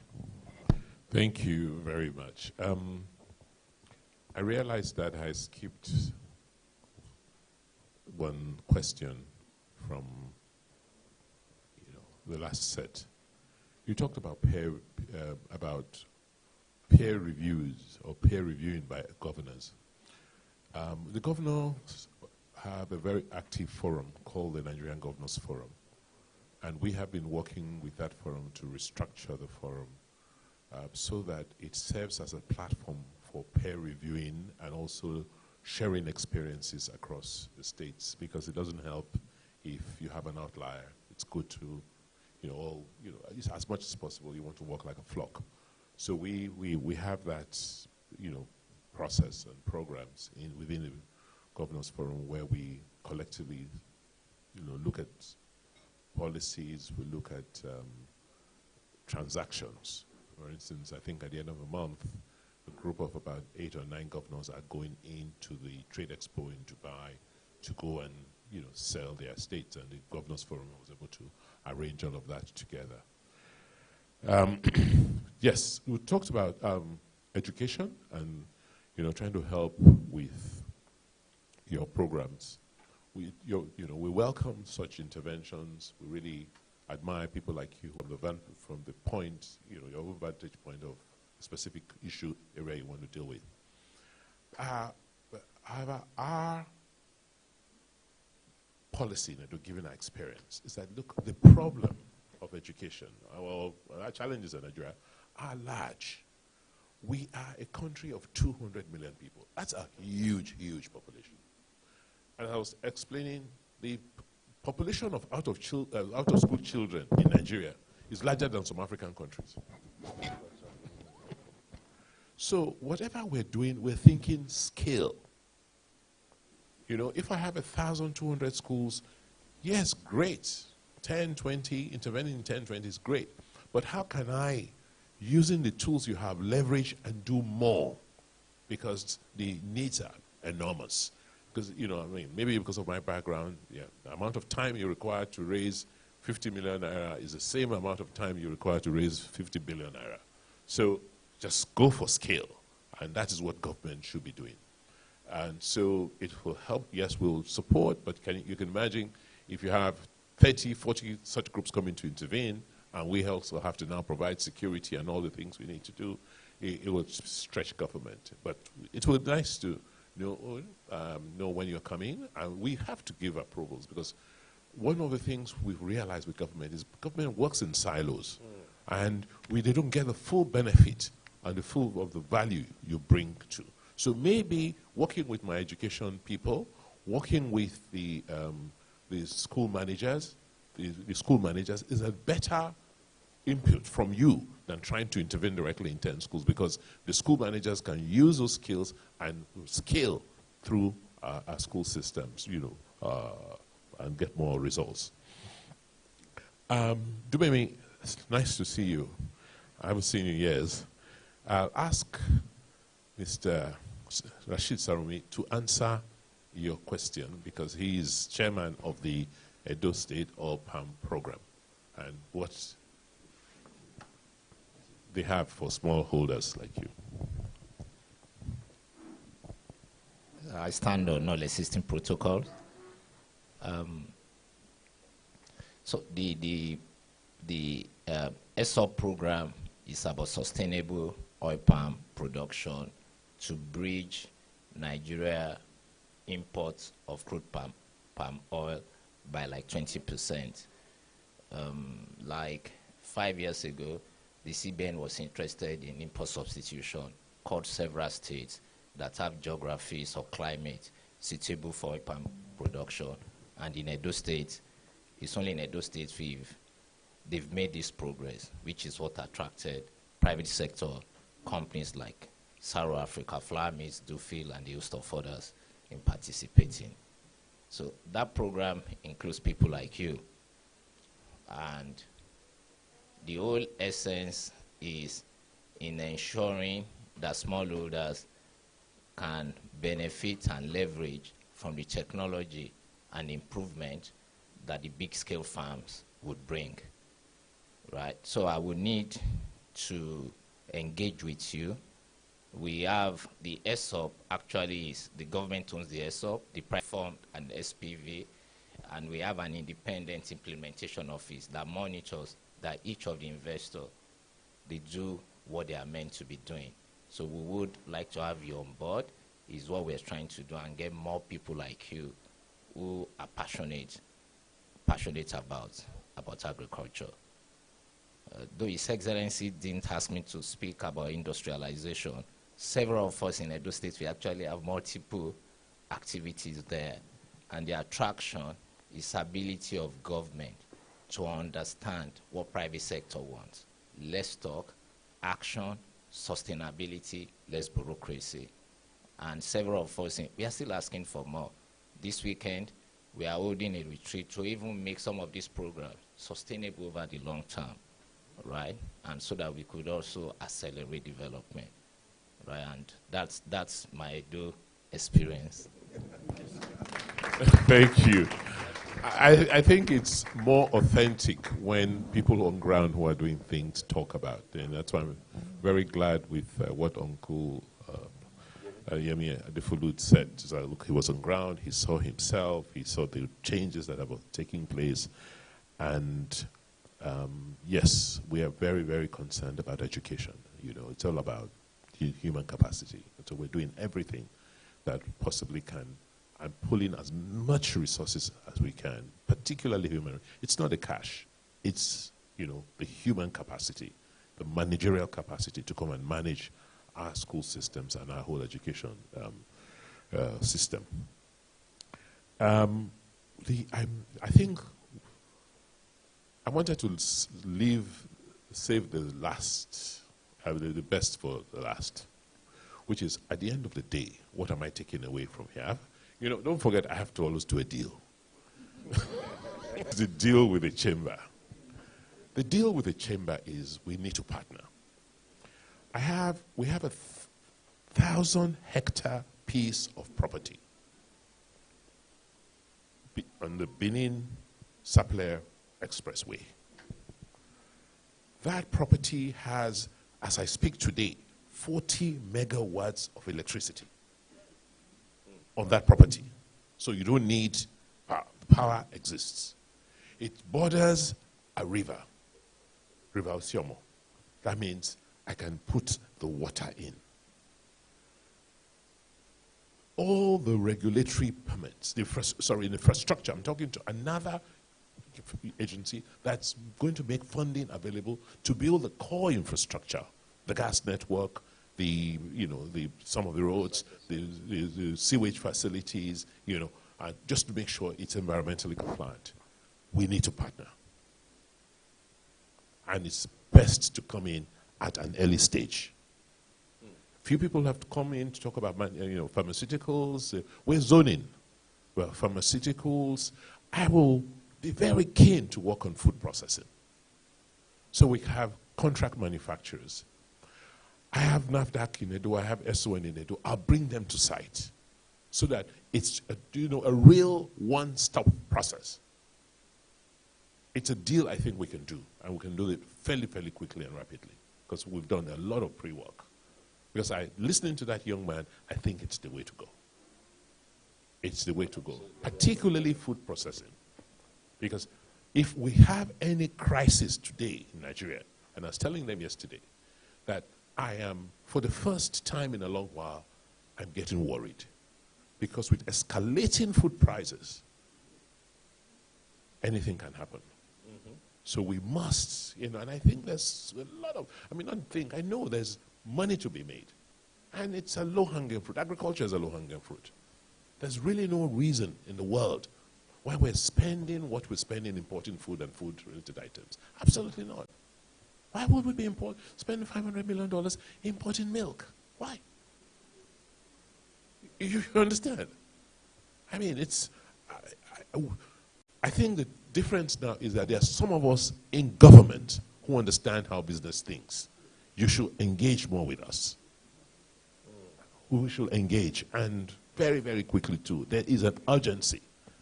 We must step back on lamenting and say, at the end of the day, honestly, I think the world has left us. We are now on our own. And we just have to make this thing work. There is only one sector, the Nigerian sector. I don't know about private or public. There's just one sector, because without a country, we have. So that is the deal. I want to partner with you guys. I want to partner with your members to make sure that we create the environment you need to come and do what you need to do, and make your local investments. Let's stop throwing all our money into real estate. Let's put some of it in manufacturing. We'll make it easier for you, right? And the returns are higher. I heard there are 2 questions online, so I'll just quickly take them. I think the first is about the river port. For us, we've done quite a bit of work. We have a transaction advisor who's, done all the studies for us, given us an estimate. Fortunately, one of the potential partners we're looking at is currently finishing the work on the Lekki Dipsy port. So we're hoping that one of the possibilities will be that this river port could be a sister port to the Lekki Dipsy port, because it's a 5-hour journey from Lekki. That's it. It's a 5-hour journey from Lekki, so there's really no reason why you can push your containers here. So the key cost will be the road network linking the city with the port, and we're working through the financing for that. I heard the central bank and the federal government, talking very anxiously about trying to decongest Apapa. So hopefully we'll be able to get some funding from that source. But otherwise, we're talking to everybody, Prexim, people who have done and financed viable ports in the continent. The other online question is, what is government's plan for quality of education and also for places like IC and co?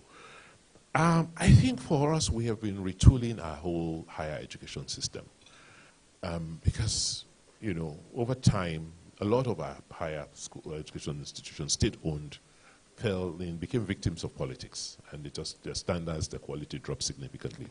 So what we've done is looked at like a college of education. I have one college of education with 3 campuses. One campus in Abudu that's focusing on early childhood education and basic education, and so they're training teachers, having labs, and all that to do. We have another campus in Igweben that's focusing on training teachers for secondary schools and technical schools. Then we have a third for training teachers for physical and, and children with special needs in Afuze. So that's the State College of Education. 1 college, 3 schools, 3 campuses. We've done the same thing in agriculture. I have 1 State College of Agriculture. We're building it. I'm saying private sector, all of you ESOP investors, they're going to be on the council of the school to support and create opportunities for kids who are going to go into the school. So 1 campus in Igweraki, just next to Komu, is going to be focusing on value crops like oil palm and crops. Another campus in Uromi Central is going to be focusing on horticulture, on forestry, and another in the north is going to be focusing on aquaculture because it's on the bank of the River Niger, and and some other crops in that area. And then healthcare. So we've reformed our School of Nursing. In terms, it's been reaccredited, and I'm proud to say that today Edo State has easily the best nursing school to train nurses and midwives in the country today. Well, and we are revamping our School of Health Technology so that we just train the middle-level manpower you're required to support the systems. Yeah, for us it's more, we can't fill it all. You know, okay, we'll do 1,000 students a year, but the demand for nurses globally is about 6 million, and you know, from Africa, as much as you can produce. But we just showed that, we've just demonstrated that it is possible. And it is possible, the resources are there if you know what to do and how to. And that, I want to say it again, that the private sector must step up. The private sector must now step up and stop the lamenting. Because the people you are expecting to fix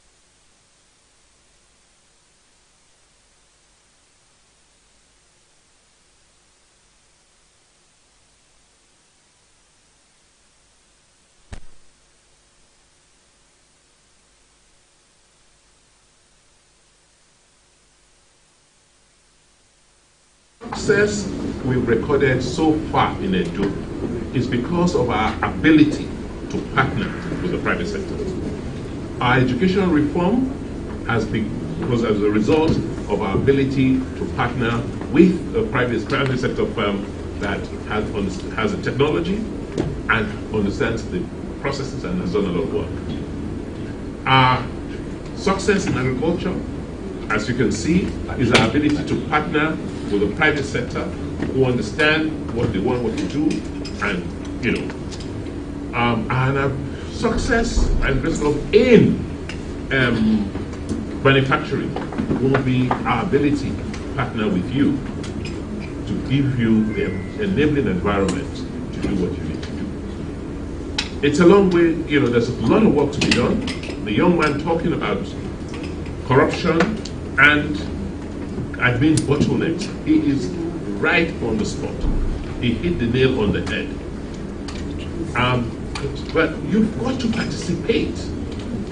The chairman, the president said, go make sure that you participate in the politics. Not that we must all go and contest.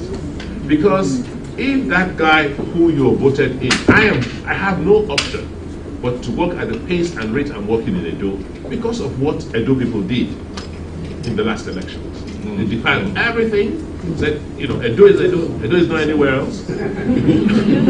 Refused money. So I have no choice. So I have no choice because my electorate, my people came up and stood, you know, for me and said, go and work for us, we trust you. So I can't afford to. Do you get it?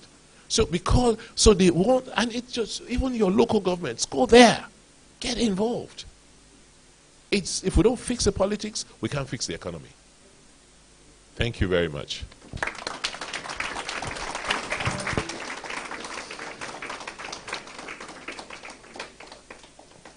By way of a wrap-up on my part, two things. One is that when we do finish, some of you who do have questions, I'm sure Doris is moving around to take some of them.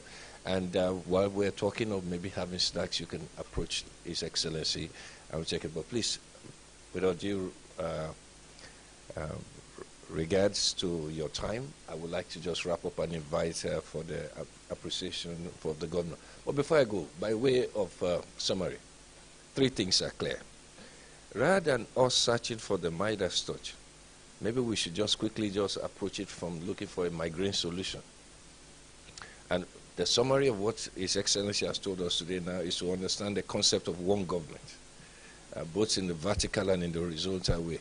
That over time, what we've always done is to have different silos. And this plays itself out, not just in education, not just in tourism, but especially in mining, where you have over 200 solid minerals in Edo State. If you understand how mining works, you find out that you have to go to so many ministries to get anything done. By the time you put funding in place for any particular investment in mining, you'll be 2 years, you wouldn't have done anything. And so nobody is going to invest in it. It's already their asset. And on that basis, I would like to end by reminding His Excellency that I haven't stayed too far away from Edo State. I was there with Osaro for the families, whatever. And we went there to look at something called dead capital in Edo State. If you notice all around Edo State, you used to see something, this house is not for sale. So anytime you see this house is not for sale, I need to hit him a little. When you see this house is not for sale, what it tells you is that this place is not open for business. Because what you are holding down is dead capital. And if you find out where that dead capital is arising, it is steeped in tradition, it is still in culture. And you find most of these things are tied to the magistrate system and the whole other system around the culture where we have to go through traditional rulers. And as such, you see from an investment side where there's a disconnect between what needs to happen and what we accept that is happening. On that note, I'd like to say thank you very much for coming, and thank you, Your Excellency. I needed to get that. You want to say?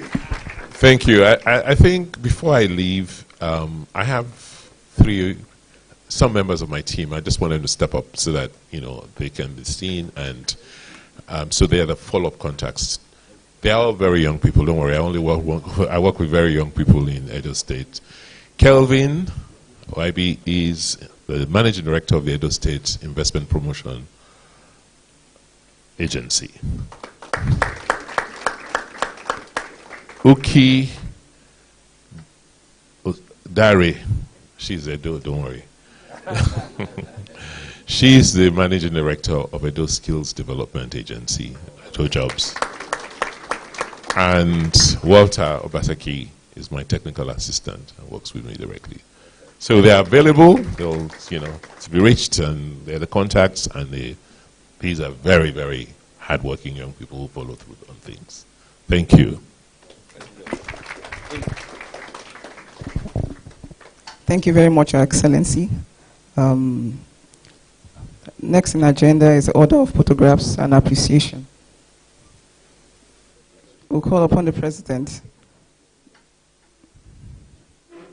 to present the appreciation plaques.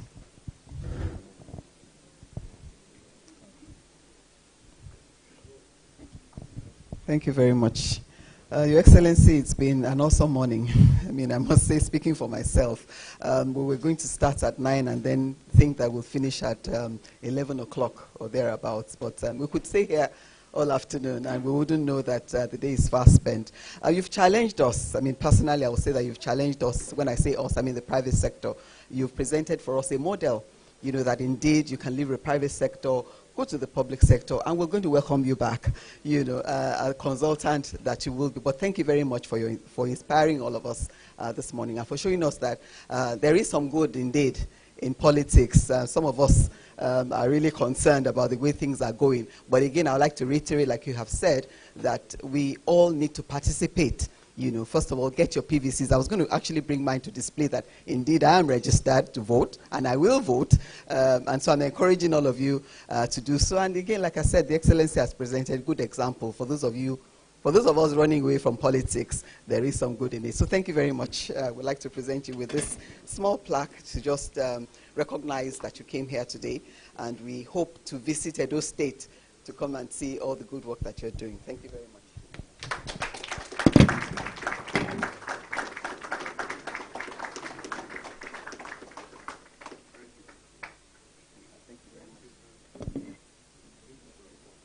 I would just like to also appreciate Mr. Oyemi. We have a plaque for...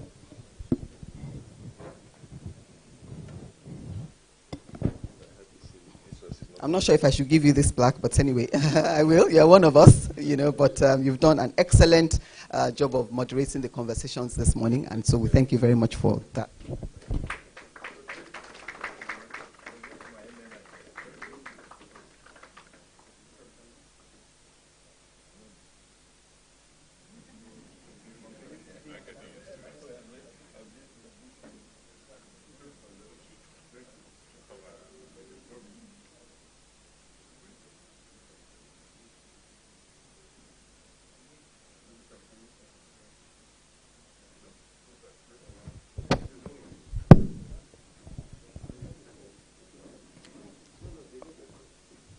Okay.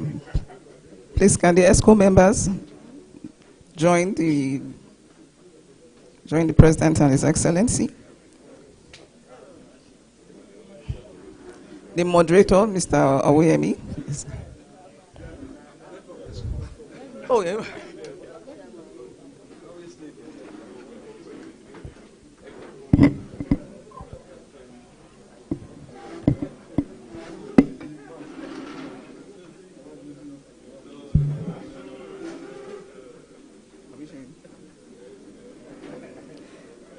Please, can the council members get ready?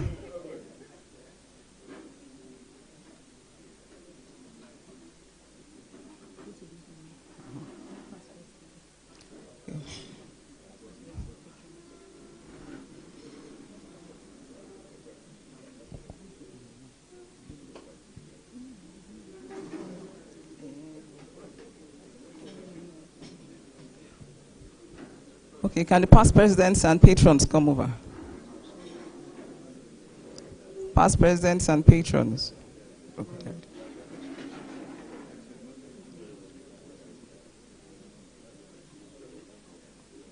Thank you very much. Can the sponsors get ready?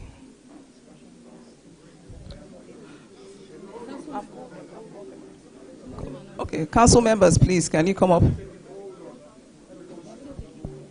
Okay.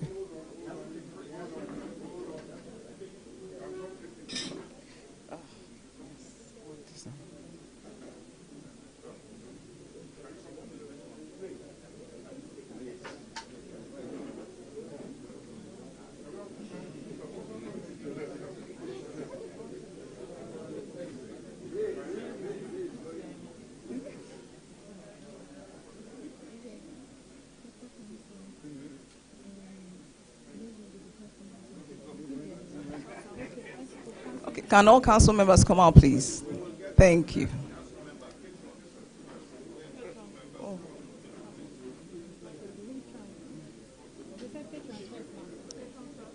Yes. No, okay, wait, after this one. No, patrons.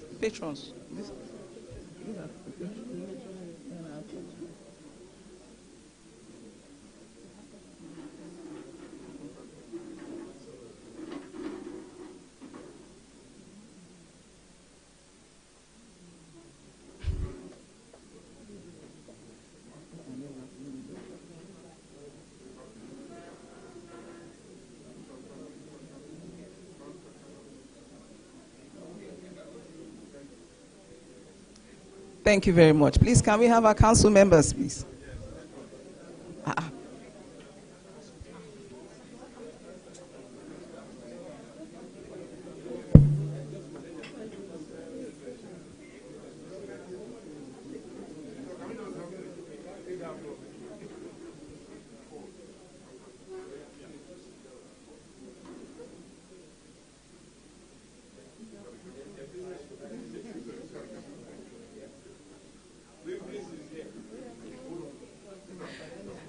Thank you very much.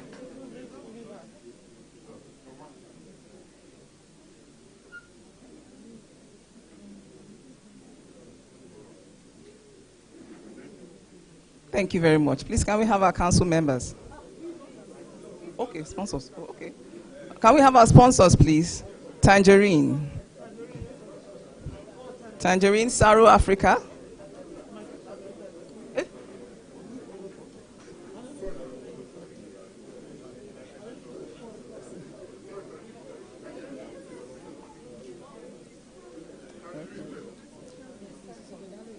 Okay. Please, can our special guest get ready? Mrs. Igodalo.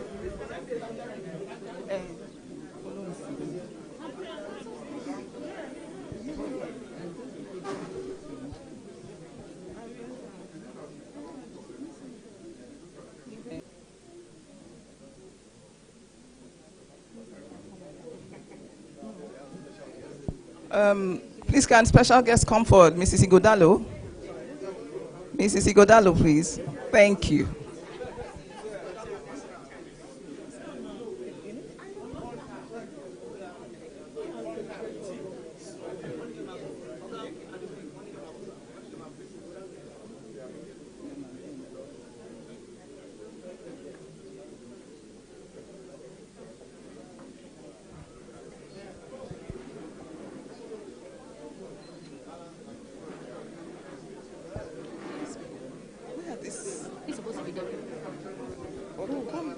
Is he here or here? Who? The man is taking picture. Next person. Next person. The programs committee. Please, can the programs committee come forward? Programs committee. Okay. Thank you very much. You've done a great job.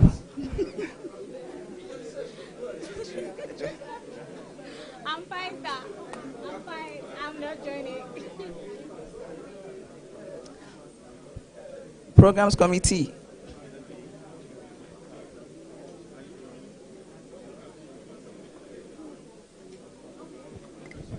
Sir. It's our phone. There you go. With the governor. Who wants it?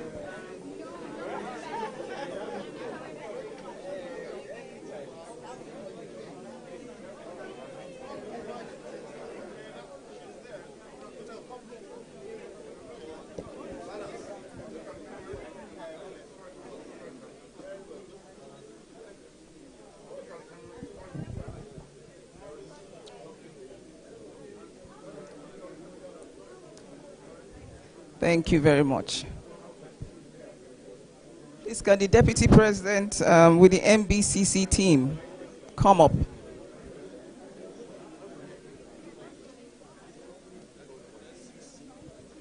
MBCC team.